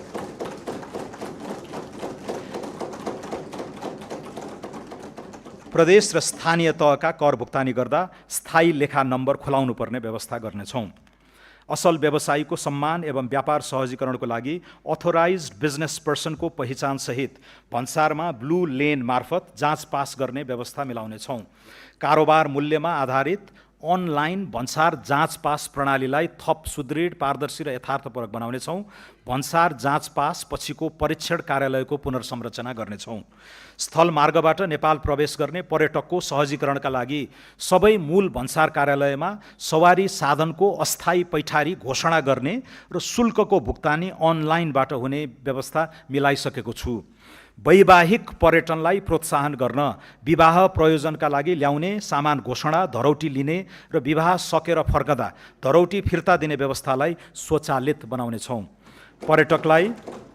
पर्यटकलाई कानुन बमोजिम तोकिएको सीमाभित्र परिवर्तीय विदेशी मुद्रा ल्याउन पाउने सरल व्यवस्था गर्नेछौँ। प्रविधि मैत्री निगरानी र संयुक्त रूपमा बजार अनुगमनबाट सीमावर्ती क्षेत्रमा हुने चोरी पैठारी नियन्त्रण गर्नेछौँ। अन्तर्देशीय भन्सार प्रशासनसँग माल वस्तु आइपुग्नु अगावै सूचना आदान प्रदान गर्ने सम्झौता थप विस्तार गर्नेछौँ। कर सहुलियत, छुट तथा सुविधा। नेपालभित्र कृत्रिम हातखुट्टा र अपाङ्गता सहयोगी सामग्री उत्पादन गर्ने उद्योगको नाममा पैठारी हुने कच्चा पदार्थको आयातमा भन्सार महसुल छुट दिएको छु। आवासीय भवनको बिमा बापत अधिकतम 10,000 रुपैयाँसम्म आयकर प्रयोजनको लागि कट्टी गर्न पाउने व्यवस्था मिलाएको छु। विकास निर्माण आयोजना सञ्चालनका लागि जग्गा प्राप्ति गर्दा घर जग्गा रजिस्ट्रेसनको लागि तोकिएको सरकारी मूल्याङ्कनसम्मको रकममा पुँजीगत लाभ कर नलाग्ने व्यवस्था गरेको छु। कृषि प्रशोधन उद्योगमा पहिलो 10 वर्षको आयकर पूर्ण रूपमा छुट र कोल्ड स्टोर, प्याकेजिङ तथा टेस्टिङ ल्याब सहितका मेसिनरी उपकरणको आयातमा लाग्ने मूल्य अभिवृद्धि कर छुट हुने व्यवस्था मिलाएको छु।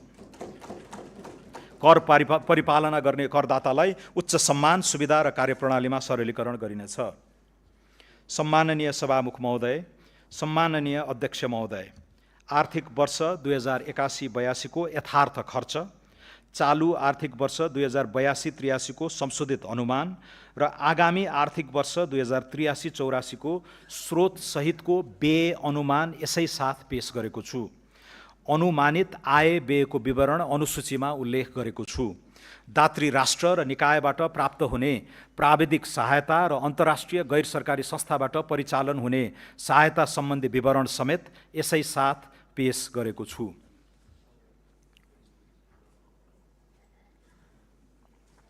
अन्त्यमा यो बजेट राज्य सञ्चालनको नयाँ सोच र सङ्कल्प, आर्थिक रूपान्तरणको स्पष्ट मार्गचित्र र नागरिकसँग गरिएको राजनीतिक करार कार्यान्वयनको प्रारम्भ बिन्दु हो।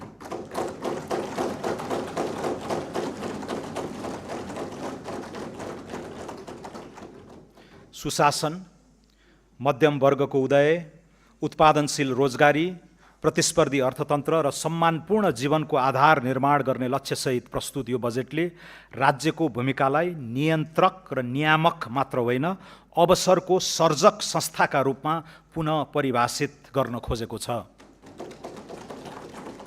यो बजेटले ऊर्जा, कृषि, वन, उद्योग, पर्यटन, सूचना प्रविधि र मानव पुँजीलाई आगामी दशकको आर्थिक समृद्धिका संवाहक क्षेत्रका रूपमा अघि बढाई अर्थतन्त्रमा संरचनात्मक सुधारको नयाँ चरण प्रारम्भ गरेको छ।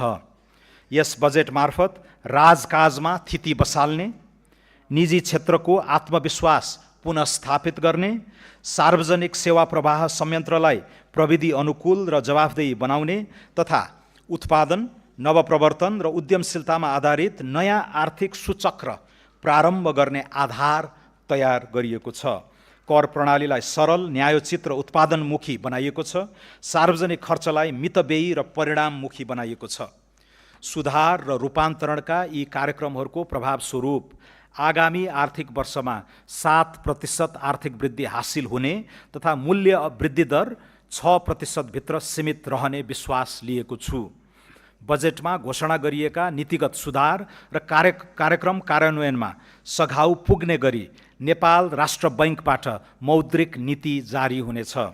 सुशासन, सदाचार र समन्यायिक समृद्धिमा केन्द्रित यिनै कार्यक्रमहरूको इमान्दारीपूर्ण कार्यान्वयनबाट नै नेपाललाई आगामी 5 वर्षभित्र सुशासित, समुन्नत र स्वाभिमानी राष्ट्रमा रूपान्तरित गर्दै 16औं योजना र दिगो विकासका अधिकांश लक्ष्यहरू हासिल हुने विश्वास लिएको छु। बजेट तर्जुमा गर्दा मार्गदर्शन गर्नुहुने सम्माननीय राष्ट्रपति, सम्माननीय प्रधानमन्त्री, सम्माननीय सभामुख, सम्माननीय अध्यक्ष र राजनीतिक दलका नेतृत्वप्रति हार्दिक कृतज्ञता व्यक्त गर्दछु। बजेट निर्माणका क्रममा रचनात्मक सुझाव, तथ्यपरक विश्लेषण र सहकार्यात्मक सहयोग प्रदान गर्नुहुने माननीय सांसदहरू, निजी क्षेत्र, श्रमिक, किसान, युवा, विकास साझेदार, राष्ट्रसेवक कर्मचारी, विज्ञ समुदाय, सञ्चार जगत तथा सम्पूर्ण नेपाली दाजुभाइ तथा दिदीबहिनीप्रति हार्दिक आभार व्यक्त गर्दछु। राष्ट्र निर्माण सरकारको मात्र दायित्व होइन, यो राज्य, निजी क्षेत्र र नागरिक समाजबीचको समान सङ्कल्प, सामूहिक अठोट, साझा प्रयत्न र समष्टि अभियान हो भन्ने विश्वास लिएको छु। बजेट केवल आङ्किक विवरणको प्राविधिक प्रस्तुति होइन, न त यो अर्थ राजनीतिक दस्तावेज मात्रै पनि हो। यो त जनताले दिलैदेखि पत्याएर अनि भित्रैबाट भरोसा राखेर शासकीय जिम्मेवारी सुम्पेको सरकारले मुलुकलाई सुधार्न र सपार्न बनाउने विकासको बाटोको भरपर्दो नक्सा हो। यो दस्तावेज नागरिकको मनसँग जोडिन सकेन भने यसका अक्षर र अङ्क जतिसुकै सही भए पनि ती निर्जीव रहन्छन्। नागरिकहरूको सद्भाव, समर्थन र सहयोग सरकारको अविनाशी पुँजी हो, जसको बचाउ र बढोत्तरी गर्नेतर्फ यो सरकार सदा कृत सङ्कल्पित रहनेछ। प्रस्तुत बजेटले अगुवाई गर्न लागेको राष्ट्र निर्माणको यात्रामा सबै राजनीतिक दल, निजी क्षेत्र, श्रमिक, किसान, युवा, उद्यमी, प्रवासी नेपाली तथा सम्पूर्ण नागरिकलाई शिष्ट संवाद, सहकार्य, सार्थक सहभागिता र राष्ट्रिय एकताको साझा भावनासहित साथ दिन हार्दिक अपिल गर्दछु। धन्यवाद।